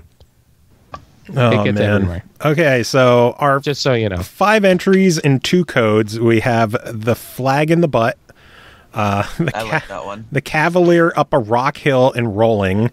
That was good. Angel, who just wants to do stunts in the game and got it wrong. Yep, fuck that one. It's disqualified. I'm crossing it out. Sousa, who dressed like a bitch and smoked and drank in an ambulance as part of hazing. And then Og, who pissed out a moving vehicle. That's kind of tough. I think I want one of them to be the Cavalier because, like, I agree with that one. You roll the Cavalier. Yeah. Sousa put a lot of effort into that story. Even it was dude. Like, drinking and smoking in the back of an ambulance is pretty badass. That's kind of ridiculous. And dressing like a bitch is pretty cool. Tony, do you have any thoughts? I kind of like the rolling story because I will tell you, it probably would have happened to me last weekend. When I would be dead and not here. So I had these gigs in the mountains in like when it was snowing, and I went over like the worst pass in Colorado. Barely missed an avalanche. Oh my god! The guitar players got caught behind the avalanche, and we had to play the show without it. And we went over this thing called Red Mountain Pass in Colorado, and it's like 1,000-foot drops and no guardrails. So I feel a bit of a kindred spirit to the car rolling story. Luckily, To be it did not fair, this was done on purpose. Oh, well, still. Well, the car rolling part wasn't, but the trying to do something was. Sure. True. Driving recklessly was slightly involved. Okay, so I think without a shadow of a doubt, David Martin wins a code for the Cavalier. So it's just the other one. Yeah. I'm would say- kind of torn between Souza and Og, who pissed out a moving vehicle, because everyone's pissed out a moving vehicle before. I haven't. What the fuck? You will. You're also 12. It's gonna happen eventually. I'll just Yeah. make sure to keep a bottle with me at all times. So if I really gotta go, there's a bottle. Thoughts, I'm rooting Souza. Chris? I'll go Sousa as well. All right, so Souza, you get the win on that. Og, sorry, you're always a runner-up tonight. Yeah, but I mean, yeah, that's true. Poor Og. Poor Og. And then a shout out to Giorno, who gave us a host and joined the stream. So hello, a winner for the snow globe. I will. I guess you guys in the chat pick who deserves it. Yeah, I don't remember the entries. I already erased them. The snow globe? Yeah. Well, was it supposed to be two different? We were doing like a regular and a runner-up, or was one person getting everything, or what? One person gets the games and the snow globe, which is tit shits, and then the runner-up was getting a snow globe, but Og is like, nah. Oh, there's two snow globes? Yes. Oh, I didn't know that. Okay. And Well, then, yeah, fight amongst yourselves. I know Nikki and Jordan are both hanging out in the chat, so I don't know if they want to fight for it. And they both live in the States, so shipping won't be that hard. Yeah, fight to the death. Hopefully Tit Shits lives in the States. So yeah, Souza and David Martin win the Bridge Constructor code. Final giveaway is for Abzu on the Xbox One. Oh, I forgot about this. I would have actually showed up. Hey, dudes, I'm going to get going. Taking off, Tony? I do have to go, yes. So thank you guys for having me on and doing this earlier than you guys normally do. Had a lot of fun, and I look forward to seeing you guys at MAGFest in a couple weeks. Well, you'll see me at least. Yeah, unfortunately, I'll be in Boston, so... What the fuck, Chris? Dude, listen, it's out of my control. I requested the days off like ages ago, but we got booked, and it's Sorry, dude. I know. Right. It's okay. Next time, you'll have maybe, me, Tony. Hopefully. Mm-hmm. All right. Well, thank you, guys. Thank you for coming on. Tony, do you have any final words for our listeners? Damn.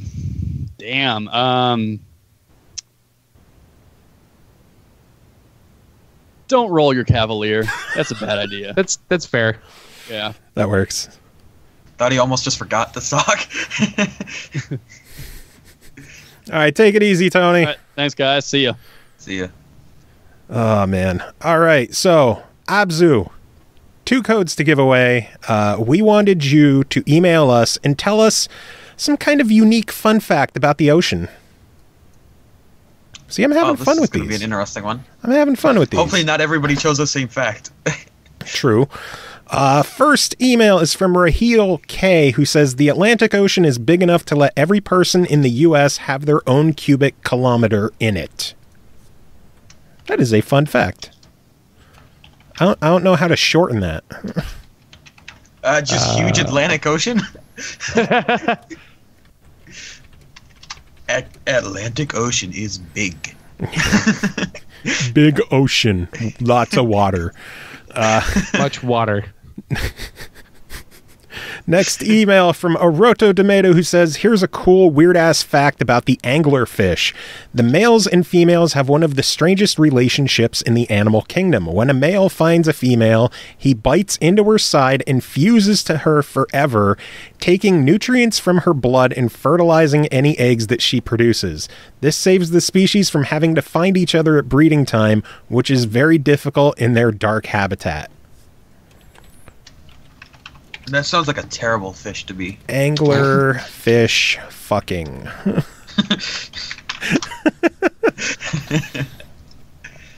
Next email from Billy P, who says, "Hey guys, it's me, Billy P. Do I have a cool creative ocean fact?" God damn it. Absolutely. Yeah. I don't know why I laughed so loudly, but okay. Did you know there was actually a young boy who lost his father at sea and was then raised by sharks? Pretty crazy stuff. It is said that he has many shark-like adaptations to his body, including gills, fins, sharpened teeth, claws, although they seem to only be attached to his gloves. Oh, God.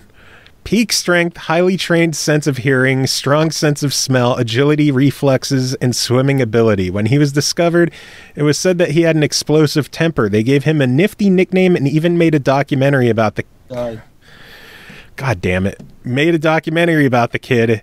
Just looked up some screenshots from the documentary to share, and that includes... God damn it, I'm going to have to show this. Hold on. Let me pull up the stream again. All right. Let me get this. I already know what it's going to be, and I'm going to be really disappointed when I see it. Here he is talking to the sharks. Here he is riding on the back of a shark. Emerging from the water, and I'm not quite sure what is going on here. I think it was an outtake. Anyways, if you'd like to know more about the Shark Boy, then check out The Adventures of Shark Boy and Lava Girl in 3D. God. I'm pretty sure it's a documentary. I could be wrong, though. It's been a while. Like always, thanks for the chance. I saw that coming as soon as you said it. I knew it. Jesus Christ, Billy. I already had it marked down as Shark Boy before you even said it. Oh, God damn it. Shark Boy. Fuck. It was funny, but not a real fact.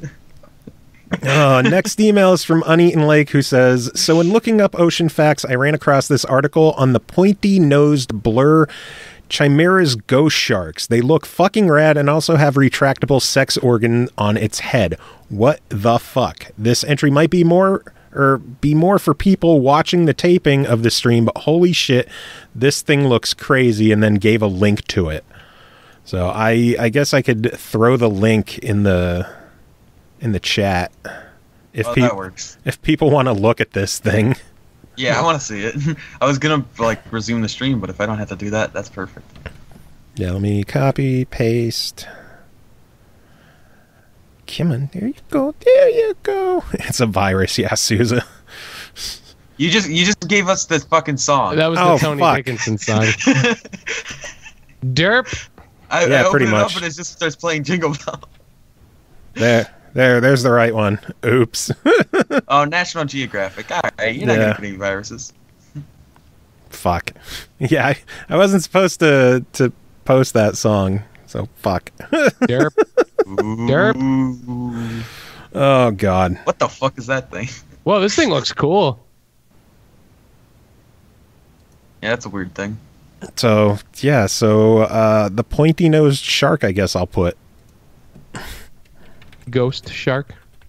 Pointy-nosed ghost shark looks crazy. It's better than Shark Boy. It is definitely more interesting than Shark Boy. Next email is from Nikki Baby, who says, "Manatees are mistaken for mermaids. Haha, it might seem strange to confuse a slow-moving, blubbery sea cow with a beautiful fishtail maiden, yet it's a common mistake that sailors often make. I bet they were all drunk, and the longest recorded length of a blue whale was 108 feet. That's an 11-story building. That is a huge bitch. Like this huge turd face who was conveniently looking out the window when I looked up the long-ass whale fact, and then she included a cat picture, which, again, I can't go encouraging all the cat pictures, so I'm not showing it. Okay, there we go. Stop. Hope you liked my facts that I Googled like a pro. Thanks as always for the chance. So, manatee mermaids and big ass whale. Big ass whale. A big ass whale. Next email is from Sousa, who says, "Hey everyone, fun fact about the ocean is that people say it's about 70% of the planet is ocean. If you consider only the surface, it is indeed true, but an obvious thing is that we have much more Earth than water in the planet. The deepest part of the Earth's ocean is about 10 kilometers deep. The Earth is nearly 13,000 kilometers across. Take away all the water from the Earth's surface and you'd hardly notice. The elevation difference between the highest mountain and the lowest point of the ocean is less than 20 kilometers, about 0.1% of the Earth's diameter. Here's what the Earth would look like without water, and then includes a picture. This is what the Earth looks like with all the water gathered up. The big drop is all the water. The next biggest is fresh water in the ground, lakes, swamps, and rivers. The smallest is just fresh water from lakes and rivers. This pic considers the deepest part of the ocean as the highest point in the Earth because the planet isn't a perfectly homogeneous sphere, which explains a lot of the differences in gravitational fields. Jeez, we're getting a fucking college lecture here. Yeah, no, I'm confused already. I guess I have to show pictures. God damn it. I hate doing the pictures because no one at home can hear this stuff, can see this stuff. They can't hear the pictures. They can't hear the pictures. I want to hear the pictures. God damn it. Just look them up yourselves if you're watching. Or listening. So there's the pictures, the first picture, and then there's what the Earth looks like.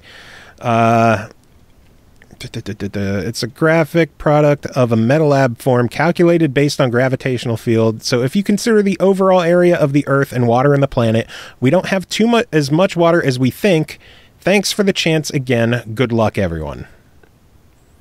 God damn. That's a long one. Yeah, despite people saying that the Earth is 70% water, he went to prove that it's not. And I guess I have to show Nikki's cat too. So god damn it.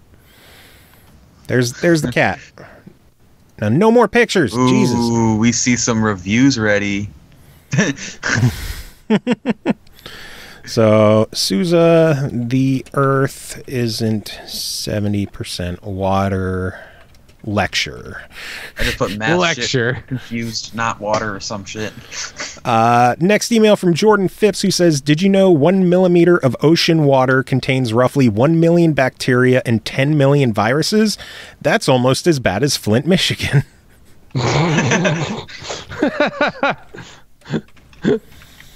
God damn it. Next up is Thomas Rodriguez, who says a very good and important fact about the ocean is that we have explored less than 5% of it. Less than 5%. Can anyone think about the animals, new species of fish, and maybe creatures? We have to wait a long, long time for the other percent of the ocean. Cheers, Thomas. And then he sent a second email who said, please forget my last email, which I don't forget emails on this show. I didn't read the part of fun fact, so here's another one. The sea sponges don't have a head, mouth, eyes, feelers, bones, heart, lungs, or brain, but yes, they are alive.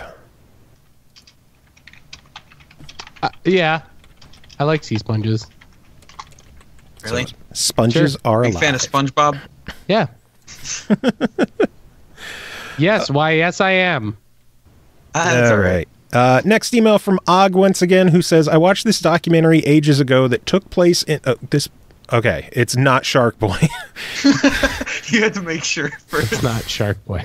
That took place in an underwater drilling platform where a group of SEAL team used it as their base of operations, trying to find the wreckage of a submarine sunk in the area. During the mission, there was a complication at the base. One SEAL named Bud volunteered to fix the problem. He donned the experimental diving suit, which helped go down previously unattainable depths via normal suits. Bud managed to save the crew at the base, but unfortunately he didn't have enough oxygen to get back. Luckily for him, he was saved by this non-terrestrial intelligence, or NTI as they called it, by getting him aboard their alien ship. Wait, this was the movie The Abyss, not a document. God damn it! You got trolled again.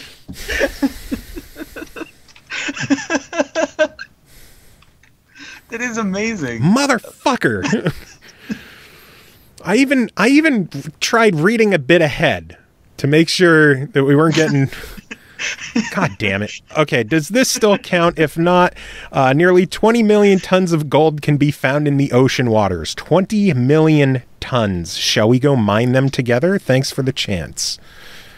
The Abyss trolling. At least it's better than Billy P's because it had a fact after. And gold. But I like the fact. Yeah. That's a good fact. Makes me wish that I could go under there and get it. God, fucking The Abyss. Jesus Christ. I was waiting for somebody to like start talking about Ghost Ship or something like that. Or Titanic. All right. Yeah. 2 more. Leon Claymore says, search Google News for Ghost Shark. That's all the deep sea info you need. Really, the shark has a human skull beneath his head. So, again, for the Ghost Shark, we got 2 Ghost Sharks. Ghost Shark. Hey, it's close to Ghost Ship. Final email from Wishful Triumph, who says, I didn't enter the Dead Rising contest, but I'm going to enter this one. I was so excited when it was announced that Abzu would be coming to Xbox One. It really is such a beautiful game. So wonderful. I have been to the ocean a lot, and I think a game like Abzu really brings back that feeling I had when I was younger, when I would go to the beach and explore underwater. Everything was new to me. Beauty, danger, excitement. A stunning game like Abzu brings all those feelings back. A fun fact, with Abzu, you can explore the ocean from the safety of your couch without having to worry about salt water in your eyes, sharks attacking you, or sea lice ruining your life for a few days. Not fun. Ouch, ouch, ouch. Thank you for the chance to win. I have watched streamers playing Abzu in amazement and would love to own the game to experience the mystery and wonder for myself. So I guess the fun fact is sea lice suck? I guess. It wasn't really a fact.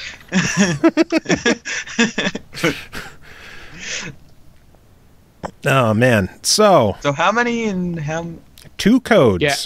2 codes? 2 codes. There's a lot of entries for this one.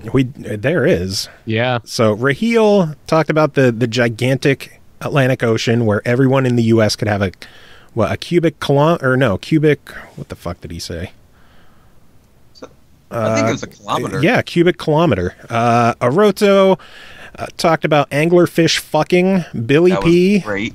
Billy P. trolled us with Shark Boy. That was also great, but not real. Uneaten Lake talked about the pointy-nosed goat shark looking scary. Nikki talked about manatee mermaids and a big-ass whale. Souza's college thesis about the earth and water. God damn, that was long. Jordan bacteria fact. Thomas sponges are alive. Og the abyss trolling and 20 million tons of gold. Leon with the ghost shark human head, and Wishful telling us that sea lice suck. I vote for Og. Yes, I agree. And also the first ghost fish one. Uneaten. Yeah. I'm kind of torn. Like I'm good with Og winning because the abyss. God damn it, that one got me. I like the fact too. I was actually going more towards the fact. Like, see that's the fact was that's why I enjoyed it, because backed up with a solid fact. I am torn between Nikki's stories about the big ass whale and the manatees being confused as mermaids, and then Jordan with the bacteria fact and the jab at Flint, Michigan. Wow, we're all thinking others besides Og. I was thinking Aroto with the anglerfish fucking. That was just funny to me. I wouldn't mind Aroto either. All right, so I guess Aroto gets the second code. So Og and Aroto, you are the 2 winners of Abzu. Hey, so Og actually got something instead of being screwed around. Yeah. Finally won. Anglerfish fucking is sick. Oh, man. Abzu, so it's a pretty good game. So yeah, there we go. There's our contests and there's the winners. Holy shit, what a week. Yeah, a lot of games. Did you want to cover any kind of news quick, if there was any, before you guys do, or do you doing that on a different episode? I do have a handful of news to go over, and I figured you'd want to hang around for this because there's been some rumors of the Switch this week. Do you want to do like the news and stuff, and then like I can take off and you guys do your reviews and such? Yeah, that's why I figured we would just jump into the news. Okay, cool. Yeah. Let's do it. Reports are surfacing from those familiar with the Unreal Engine 4 that the Switch has 2 separate processing modes, one while it's docked and then one while it's being used as the handheld. Okay. The reports are saying that the Switch as a handheld runs at 40% the clock speed of when it's docked. That's unbelievable. Okay. The visuals also drop from 1080p to 720p in handheld mode, which makes sense given a smaller fine. screen. Yeah, that's okay. Yeah, it's not really painful. It also reduces graphical effects and like anti-aliasing and stuff like that when it's in handheld mode. So it looks like games Also fine. visually are going to take a hit when it's used as a handheld. But then they're saying that the settings for the engine are just, quote, a notch lower than the Unreal Engine 4 defaults for the PC, PS4, and Xbox One. That's pretty impressive.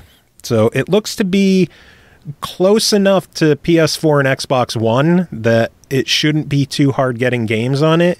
And then it'll kind of be like two-tiered where, you know, it'll be less powerful handheld and then full power when it's docked, which is an interesting way to do it. I assumed that that's how they were going to try and get a little bit more productivity out of it and a little bit more balls. Yeah. It was just a matter of how much. I assumed that they were going to be downscaling everything for the handheld version. Like, that's just a given in my opinion. The fact that it's still doing 720p is still pretty impressive when you think about it. Because, I mean, we don't know the size of the screen, but, like, yeah, you're really not going to need more than... shit, there's games that I'm running on my PC that I'm running in 720p on purpose. Yeah. You know what I mean? Like, just so I can get some higher frame rates. So, like, I'm perfectly fine with that.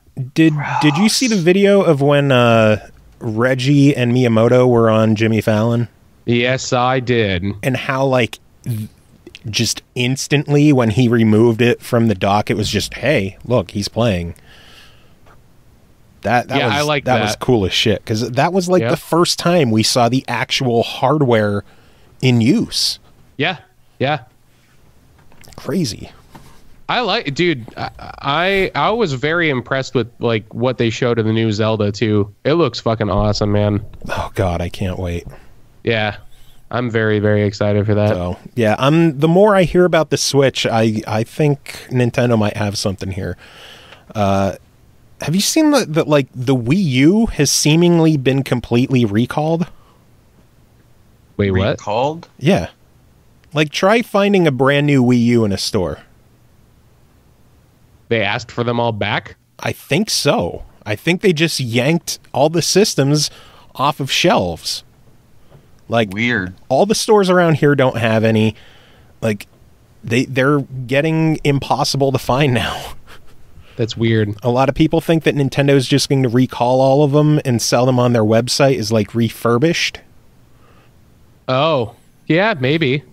I guess so that, you know, they don't want to have a $299 system out there that's going to be significantly less powerful than something else coming out that's like $249. You think it'll be that cheap? I think so.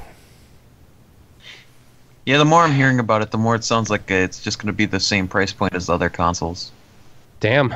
Yeah. That'll be interesting, man. Or maybe it'll still be $299, but I think them removing the Wii U from shelves is just a way for them to be like, yeah, we're moving on from this. Yeah, that's fair. Totally fair. Yeah. And fine. Have you guys heard of Crytek and what's going on with them? Yeah. I did not. Crytek has shut down 5 of its studios. 5? Yes. Crytek Hungary, Bulgaria, South Korea, China, and Turkey have all been shut down, with the only 2 remaining open are Crytek Frankfurt and Kiev. There's been reports and rumors for a while of like financial issues, missed paychecks. They recently sold the one UK studio to Deep Silver, and they were the ones doing Homefront, and they sold the IP as well. So things aren't looking good for Crytek. They plan to refocus on its core strengths of developing innovative games and game development technology. So interesting. Yeah. Kind of makes you wonder if they regret not taking up Microsoft on their offer to buy the Rise IP. Almost. I would assume so. Yeah, at that point they'd be like, "Please, Microsoft, let us give it to you." Yeah, Yeah, hopefully something will come of this. That Microsoft will be like, right, how about Rise 2 now? Feed my children, please. I like Susan in chat. My emails will be short from now on. Yeah, we'll see. The marathon emails. Sorry. Well, one of them won, so it wasn't bad. Just troll them. Yeah, just fuck with us. That's the way to Basically. Yeah, give us a 10-page thing just to lead up to Shark Boy. Yeah. God damn it. I don't know if you guys, like, I'm assuming you saw this, but, like, the internet is completely running amok because of the new Overwatch like cartoon with Tracer. Oh, yeah. Since Tracer's gay, which I really don't fucking care. Like, it's their story. Let them tell it how the hell they want. Like, I thought it was already obvious. Yeah. I love the people losing their minds of like, you tricked us. How did they trick you? What? They never said anything about it before. So. Yeah. You lured us in. You made the face of it gay. Okay, and? Rock on for her. And then other people are like, she's not really gay. You know she's not a real character, right? No shit. No. Wow. Now Stunning all of a sudden, all the observation. people that ever cosplayed Tracer are now suddenly gay. Yeah. It's just hotter now, isn't it? God damn it. Oh, man. Have you been doing the Christmas stuff, Chris?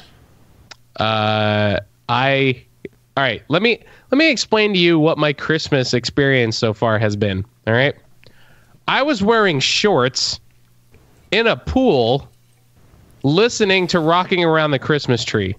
I meant the 86-degree Christmas weather stuff in Overwatch. Well, I'm just saying this is what my Christmas experience has been so far. I haven't been having a real Christmas. I have pretty much every single skin in the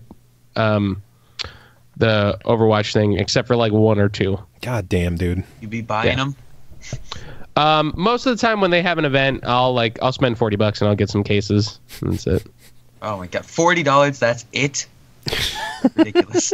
That could buy 4 copies of Evolve. Here, think of it this way, okay? I haven't bought, I really haven't bought any like major game releases. Like, I haven't spent $60 on a game in ages. Like, yet you're willing to spend $40 on microtransactions on a game that I play all the time. Yeah, sure. I won't judge. Literally, I play Overwatch. I play Diablo. I play Hearthstone. I play Counter-Strike. That's it. You got to play Paladins. $40, but normally that $40 for me would be over a span of at least a couple weeks. I can't imagine. He's not saying he spends $40 a week on the game. He says when big events happen. Yeah. I'll just do it once and that's it. Like, I know a lot of people that'll be like, oh, I'll do 20 now, and maybe I'll do like 20 later, and then it turns into I'll do like another 20 right before the end of the event or something like that. It's just no. I know what my budget is for what I am able to spend on games, and my budget for this month, there wasn't anything else that I was interested in. I decided, hey, I'll just spend it on loot boxes for a game that I know that I enjoy. Oh, there you go. I don't mind, like, I have no qualms with microtransactions for the people that enjoy games and they want to get a little bit more out of their games, especially when it's only like cosmetic stuff. Like, there are skins that I got from those loot boxes that I'm just going to always use. Like, I suppose. I mean, I could see, like, when me and Joe were talking about the Paladins packs and like the $60 one, like, I still want to buy that, even though it's just a microtransaction. Yeah. Yeah, I mean, like, I don't... Depends on the game, I guess. I just don't see it in Overwatch because I've never really gotten into that. Yeah, I thoroughly enjoy Overwatch. It's one of my favorite games that I play. So I mean, like, I don't mind making an investment and a purchase into that. Plus, like, you know, I am a little bit of a collector, and while I don't have physical items like Joe has, like, I enjoy having a lot of like skins and stuff for games that I really enjoy. Like, I have no problem with that. Chris, we still need to play Overwatch together sometime. Yeah, I'm down for that. And Paladins. Paladins, man. We got to play Paladins. Dude, I don't even understand like why you guys are like so it. Do they still have the blatant? Do they still have the blatant character ripoffs in it? Like, it's not a ripoff. They had those systems in place since 2010 with an older game. A lot of those characters are not actual ripoffs.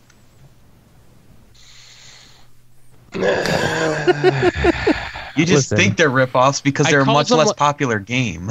I calls them like I sees them. That's all. And the characters in this game are better.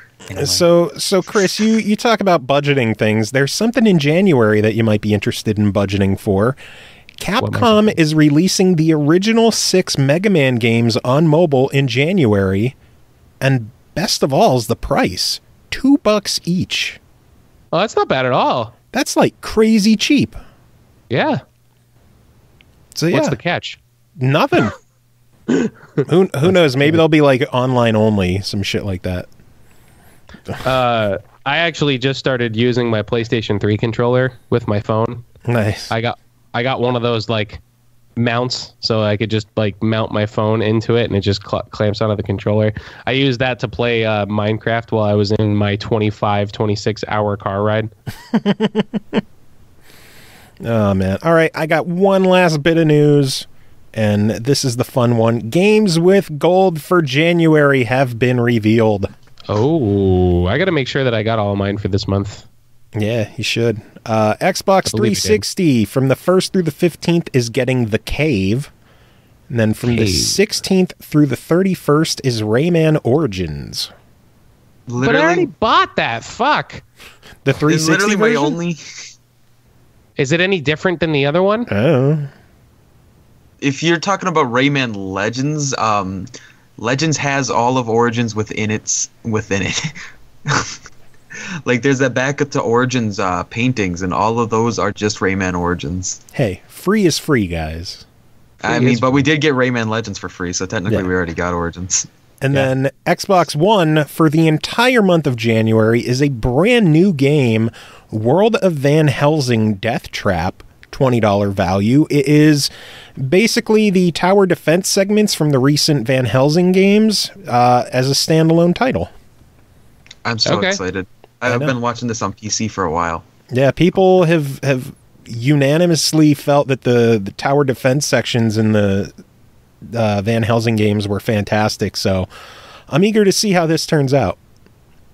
And it's going to be new and free. That's what I love. New releases for free. That's what I love. Yeah, that's really good. And then January 16th through February 15th, Killer Instinct Season 2 Ultra Edition. Got these motherfuckers. Come on. Stop buying games. That's your lesson you need to learn. If they're older than a month, don't buy them. Bullshit. Well, now you know that probably next January we'll get Killer Instinct Season 3 Ultra Edition. Hey, keep completing my collection until eventually they stop making them. Hey, there you go. Even though I'm never going to play the game anyway. So, anybody else got any news to talk about? Nah, that's about it. I didn't really like. I was out of town, so I wasn't really keeping up on anything. Yeah. I mean, I don't really know of anything besides the fact that the Xbox Live countdown sale has begun. Yeah. That's why I'm glad that they announced the games with gold already, because it's like now I don't have to feel as nervous about buying something on the sale. Because it's like, oh, Microsoft, you wouldn't pull that shit because people would be really mad at you if you did. I looked at the sale. And I was like, own it, own it, own it, own it, own it, own it, own it, own it, on disc, own it, own it, own it, own it. Call of Duty, own it, own it, own it. Titanfall 2's down to $30 though, so I'm gonna pick that up. Nice. Tittyfall 2. Oh, and then the Telltale Undead bundle that comes with The Walking Dead Season 1 and 2, Michonne, and 7 Days to Die is down to $18. So I'm going to pick that up, too, if I can. Well, since you mentioned The Walking Dead, I guess we will kick off our reviews. Chris, I guess you could bounce if you want. Yeah, I think I'm going to. I still have to... The word review comes up, and Chris is like, fuck it, I'm out. Well, I still have to do grocery shopping. Like, I've just been trying to catch up from being away for, like, a week. And then I'm only going to be here for like a day or two, and then I'm going to be driving again. So yeah. But it was good So getting boo. you on finally. Yeah, and this will probably be my last one for a while because all next month I've got gigs every Thursday. Well, we could always record on a Wednesday or something. But I'm also going to be having rehearsals every single week the day before because they want us to learn new material every single time that we're there. So it's, yeah. I don't know what my schedule is going to look like for next month, but I know it's not going to be good. Hopefully we could get you on sometime. We shall see. We'll figure something out. Yeah. Later on tonight, though, maybe after like you're done with this stuff, you want to play a little bit of Paladins. Come on, man. Let's get a game of Paladins going. We'll see. All right, take it easy, Chris. All right, see you guys. See you. First review to talk about today, The Walking Dead: A New Frontier, episodes 1 and 2, developed and published by Telltale Games. Episodes 1 and 2 released December 20th for $4.99 each, or you could get the entire season pass for $24.99. When family is all you have left, how far will you go to protect it? 4 years after society was ripped apart by undead hands, pockets of civilization emerge from the chaos, but at what cost can the living be trusted on this new frontier? So I'll be muting myself this for a few minutes so that it doesn't ruin anything because I still haven't played season 2. So, Oh, man. I'll be ready soon. So everyone type the spoilers in chat for CJ to follow along. If you do that, I'll leave the show completely. Our friend Cole Martin, a.k.a. Eternal Rage, covered this one for us, and this is what she has to say. It's been 3 long years since Telltale Games gave fans of The Walking Dead a glimpse into how Clementine has been faring in the apocalypse. But before players can catch up with Clem, we must first meet Javier Garcia. Javier, who more frequently goes by the name Javi, has a history as a professional baseball player who was disgraced after it came to light that he was betting on his own games. Players first meet Javi and the remainder of the Garcias during a flashback sequence as they gather at the family's home to say goodbye to the patriarch Raphael. Or Raphael, I guess. Depends on where. Sousa would probably say Raphael. Raphael's death serves to set the tone for Javi's relationship with his brother David, who sees Javi as selfish and absent from his responsibilities to the family. Raphael's subsequent reanimation, however, thrust the surviving Garcias into the beginning of the apocalypse. Jumping back to present day, players take control of Javi as he travels with his sister-in-law Kate, his niece Mariana, and his nephew Gabe. After a run-in with a hostile group of survivors, Javi is separated from the remaining members of his family. This leads him to a chance encounter with Clementine. Fans of the series may notice immediately that Clementine is no longer the timid little girl hiding in a treehouse that we met in Season 1. A lifetime of fighting walkers and losing loved ones has left Clementine older than her years, and the now teenage Clem is considerably more calloused and unforgiving than we've seen up until this point. This is in stark contrast to Javi's nephew Gabe, who has been largely sheltered during the apocalypse by his uncle and stepmother.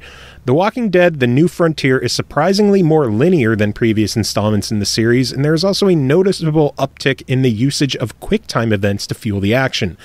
This is not a detriment to the game at all, however, as The New Frontier features some of the best action sequences and cinematic moments that the series has offered up to date. Unfortunately, Episode 2, The Ties That Bind, was littered with stuttering and an inexplicable blinking effect during some of the most pivotal scenes.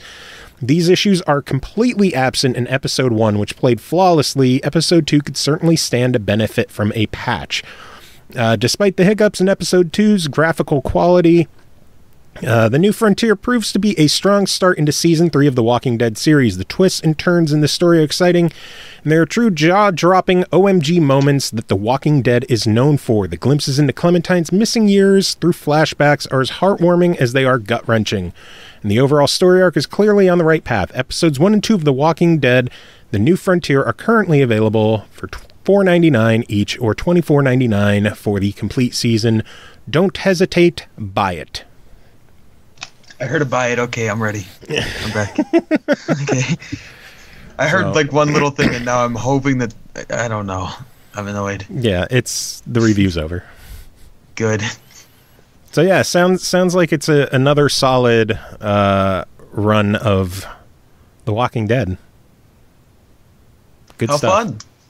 Good stuff. What you think? I don't know. I didn't hear any of it because I left.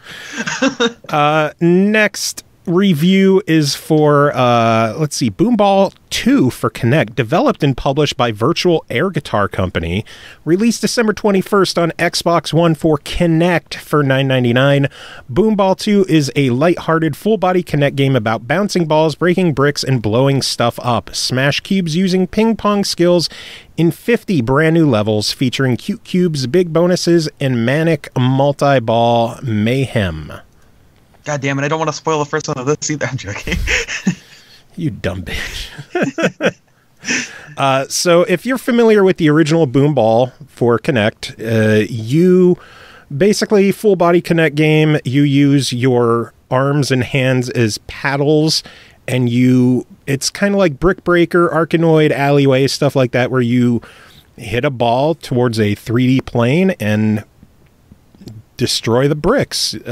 A lot of the game comes down to how you aim your shots. Like if you're swinging upwards, the ball will go upwards, left, right. So a lot of it comes down to knowing how to control your swings. If you just hit the ball, you're not going to get shit done. Right. The tracking for the most part was really well. There is for the first time, a 2-player mode, which the tracking was not as solid for Ashley and I. For some reason, like, our paddles were overlapping. She was standing next to me, but our paddles were overlapping. I'm not sure if that's the design of the game or what, but it seemed it just made things really confusing for us.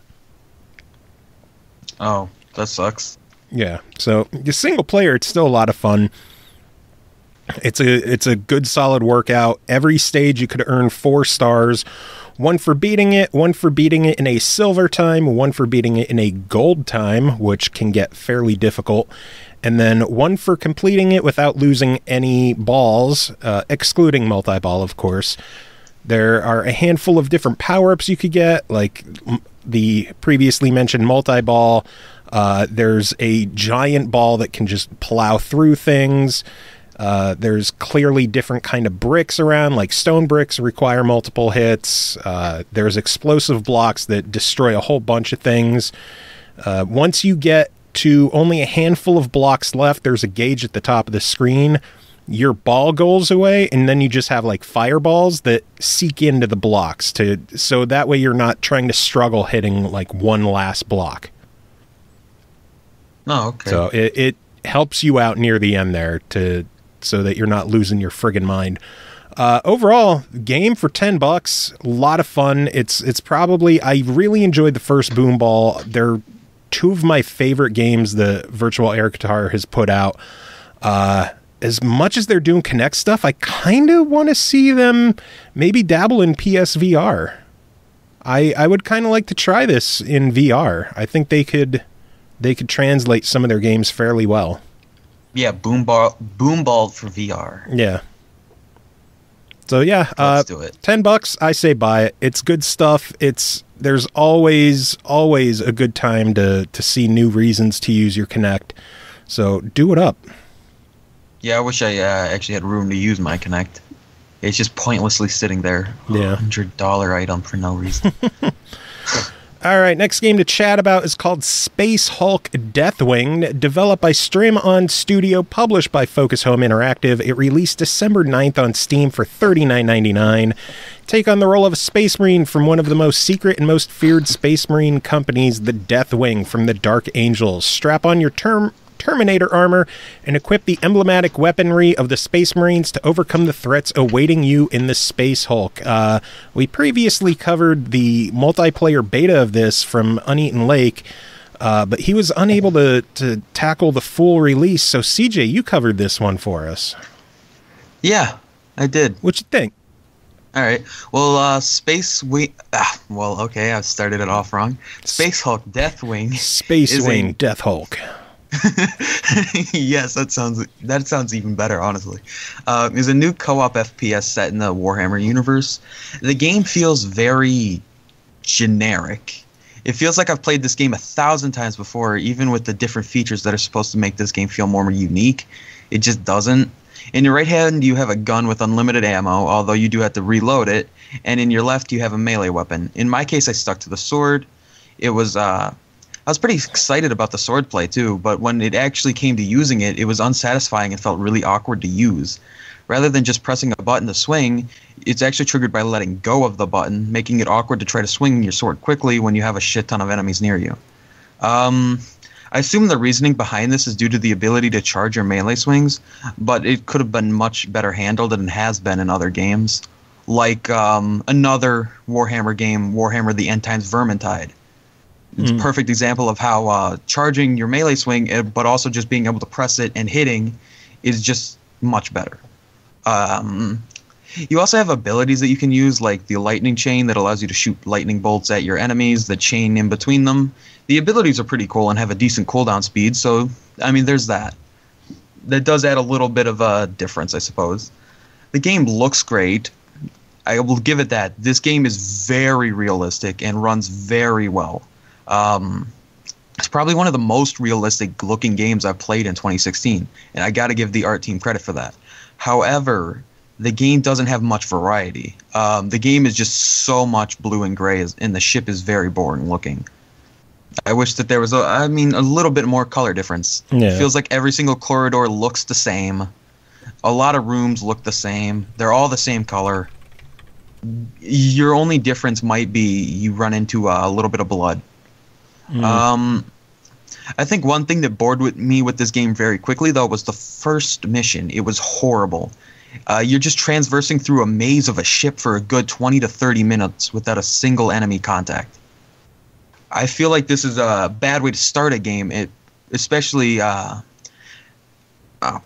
is just a bad way to start a game, but after you finally go through that snooze fest, you find the enemies, and at that point, it improves. I like how you can tell that you wrote that down. Once you get through that snooze fest. Yeah, I know. Well, it's harder to read when your mouth is dry. I should have gotten a drink before this. Yeah, you should. You had an entire hour interview that you didn't care about. I didn't want to get up and interrupt it, and then I wound up interrupting it anyway because my power went out. I don't mind a bit of walking with no action, but when it's way overdone at the beginning of the game, it can become overdoing it. I mean, 20 to 30 minutes just walking around, trying to figure out where to go in this huge maze of a ship without finding a single enemy. It can become boring. The first mission would be a real challenge to keep your friends just holding a conversation without awkward silence. Yeah. But like I said, after that, it does improve once you've actually found the enemies. They are fun to kill. I'll give it that. You do have to have a game at least make it fun to kill enemies, and they did a good job with that. There's a lot of them. It feels like Vermintide in that case too, where there's a lot of enemies swarming you at a time, and then you get a little bit of a break, and then there's a lot of enemies swarming you at a time again. This game does have some mild customization, consisting of choosing your weapons, unlocking and using new abilities through the skill tree. The skill tree is very basic, but in this case, that's not a bad thing. I'd rather have a good basic skill tree than a complicated mess like some games have. Yeah. Another complaint I do have with this game is that every voice sounds almost the exact same. It's like there's just a slight little modification to each voice. They're all like just gravelly, deep voices. Yeah. There's nobody with any voice like actual enthusiasm, it seems. Honestly, if you're looking for a co-op Warhammer FPS, you'd be better off with Warhammer the End Times Vermintide. This game isn't bad, it's just generic and doesn't feel like anything new. I'd say try it, you may like it. I don't want to give this a deny because it's still a solid shooter. Yeah. It's just it's generic and you've played it before. Yeah. Even if you haven't played it. Hey, it makes sense. Hopefully things shape up a bit better and maybe they'll retool that opening mission because I'm pretty sure it's supposed to come to console as well. Hopefully, or maybe just allow you to skip the first mission. Maybe. That would work too. All right, we have a 2-pack of VR games. First up is called Lethal VR, developed by Three Fields Entertainment, published by Team 17. It released December 15th on the PlayStation VR for $14.99. It was previously released on the Vive on Steam, and I know Uneaten Lake covered that. Lethal VR is an immersive virtual reality weapons experience created especially for the Vive by Three Fields Entertainment and ported to the PlayStation VR. Creators of Burnout, Black, and Dangerous Golf. Step into our VR weapons range and prepare for your skills to be tested. It's basically kind of like a target range. I know on the Vive, they use the full 360 degrees circling around with shit behind you and all that. They had to reduce that stuff on the VR, PSVR, because it doesn't really work with you turning around because of the camera. They don't have the whole full room kind of deal going on with PSVR. So some of the stages are dialed back a bit. The aiming in the game felt very, very good. I did have a couple of like detection issues with the VR, like my hand would start juddering around, but I get that in a lot of PSVR games, so I'm sure it's just technology limitations.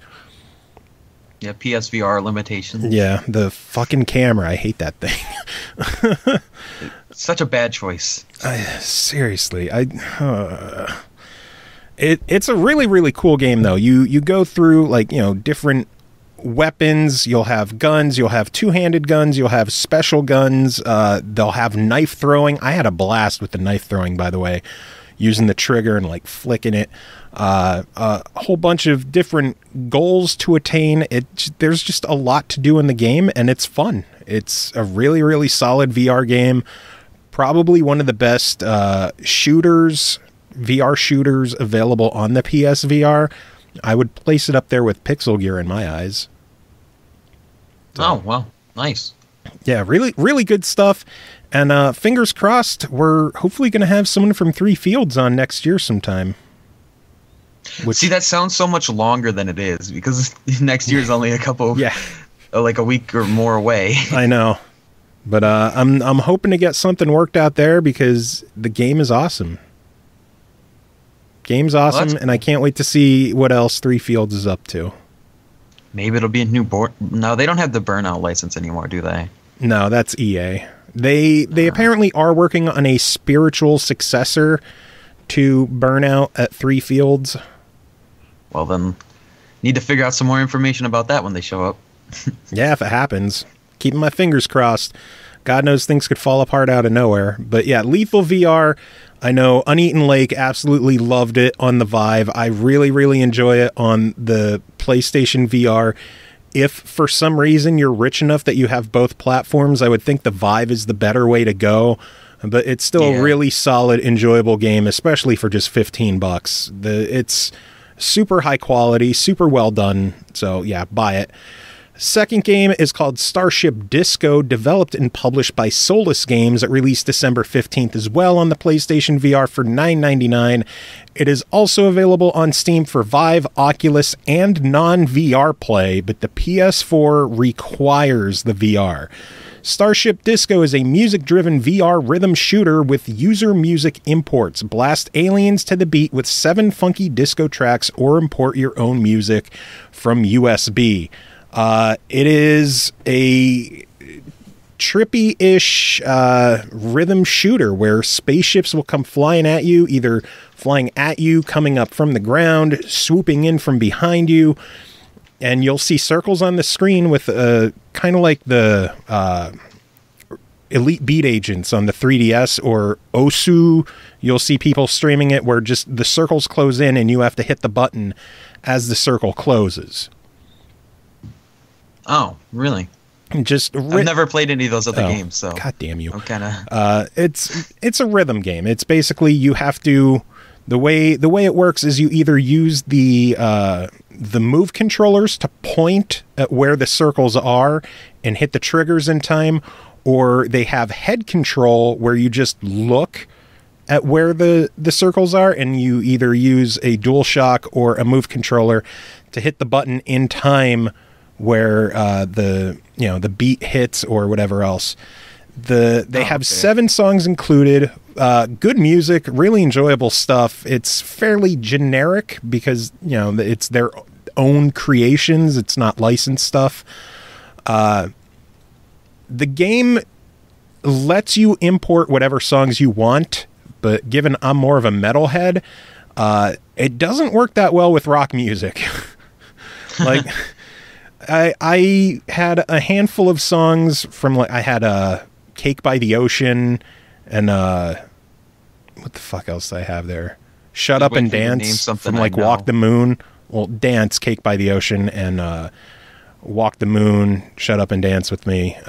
They're just like kind of like pop rock stuff.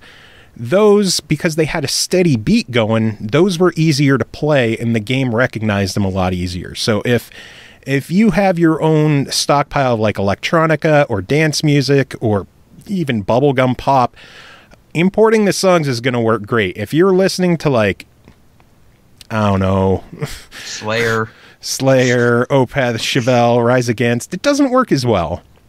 Yeah. I did have a handful of issues with the timing. There were many, many instances where I would be aiming properly and I would hit the button on time with the beat, but it wouldn't register a hit.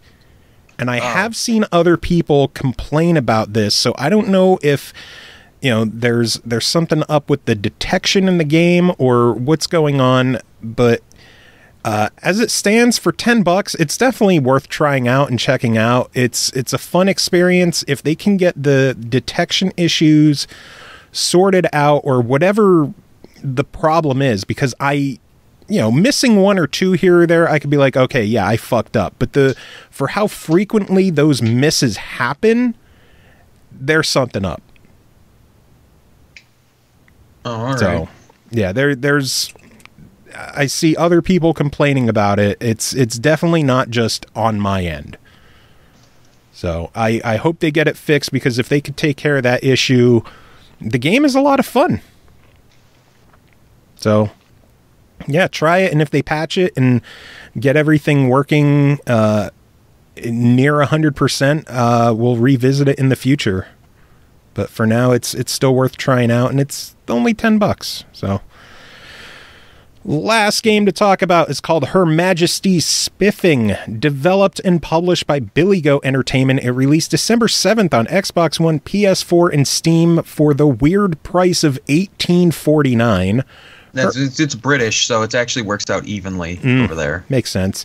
It's like $14.99 over there. Her Majesty Spiffing is a quaint graphic adventure game following the exploits of Captain Frank Lee English and his trusted regional accented colleague Aled as they travel through the cosmos in search of planets to claim for a new galactic British empire, establishing Spiffing, the special planetary investigative force for inhabiting new galaxies. Yes, that is Spiffing. Her Majesty has turned to the stars in a bid to establish a new empire. What do you think? All right. Her Majesty Spiffing is a new point-and-click adventure game that boasts its biggest selling point as its humor. So does it work? The answer is yes. The humor is very enjoyable if you enjoy British humor, and the game is just pretty silly while not being completely overselling it, making it just an enjoyable experience. Between the witty banter and the ridiculous stereotypes, there's just a lot to laugh about. The gameplay is almost exactly like every other point-and-click adventure. There's nothing really unique here, but that isn't a problem. If it isn't broke, don't fix it. And that's the perfect saying for this game. Nice. It still works pretty well, and the puzzles are definitely a bonus in this game. In a lot of point-and-click games I've played recently, the puzzles have just been very easy, but this game actually offers a small challenge while not being absolutely obscure. And this game does actually poke fun at those games that are like ridiculous and weird. So it's pretty fun. The game found a great balance between having fun and difficulty when it comes to the puzzles. I also really love the art design. The realistic cartoon style really fits with the silly humor, as well as the very good voice acting for all the characters. Although that does bring me to a small gripe I have with this game. The main character you play, Captain English, only has a few lines to say when you do something incorrectly. You're going to hear about the same lines quite a bit of times during your 2 to 3 hour playthrough, which is also pretty short for the price of $18.49.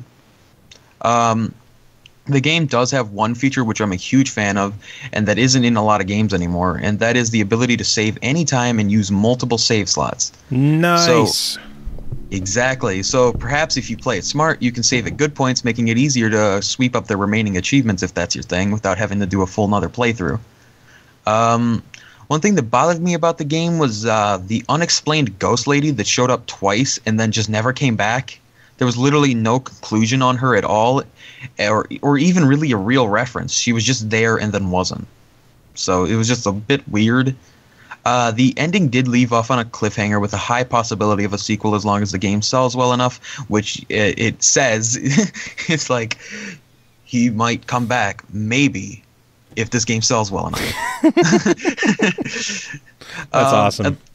I'd like to see another game, and maybe there the ghost lady will finally be explained, because I believe I heard somewhere that this was actually planned to be like some kind of trilogy. So it's possible that she's just not explained yet. Overall, I really enjoyed it, and it is a must-play for any point-and-click adventure game. But that'll really depend on if you're willing to spend $20 on a 2 to 3 hour, well, nearly $20 on a 2 to 3 hour experience. My personal rating is a very hearty try it. Sounds good. I know I've been super interested in this game because of the crazy British sense of humor. So I'm gonna have to give it a go myself. Yeah, it's ridiculous, and it really works because I'm actually a fan of like British TV, so I actually got quite a few of the references. Nice. That other people I think would get lost on if they haven't watched that stuff before. Sounds good. Well, that is it for tonight. We've had a long one once again. We are going to end the show with a handful of songs from our good friend Tony Dickinson.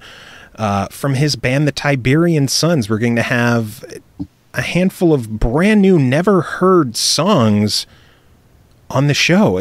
These aren't released yet. They're exclusive. Wow. Us. 4 songs from the album, including 2 special Christmas remixes that you will only hear on our show. Thanks for listening, everyone. And CJ, do you have any final words to end the show? No, I don't.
How about you, Tony? What have you been up to?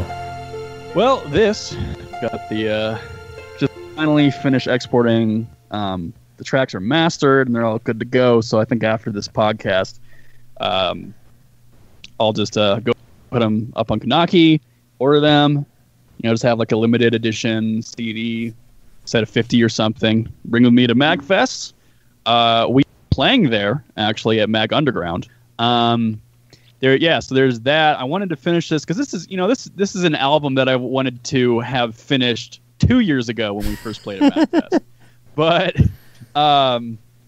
what ended up happening was that we released a little EP, which was the Conquering MAGFest CD, which had 4 tracks on it. I just couldn't quite get everything done in time. And then I figured, so we'll play at MAGFest, we'll release Conquering MAGFest, and then months later, then we'll finish up Collateral Damage, as it's called, and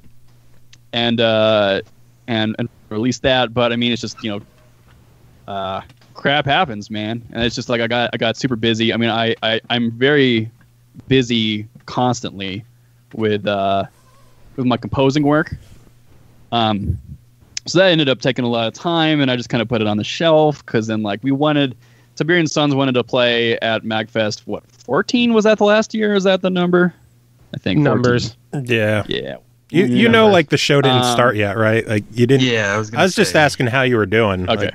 All right. Yeah. Well, this would be very useful for the show. Yeah. Yeah. I'll save it. I'll save it. Yeah, no, but I'm good, man. I mean, just asking as a friend. Jesus Christ. Sorry.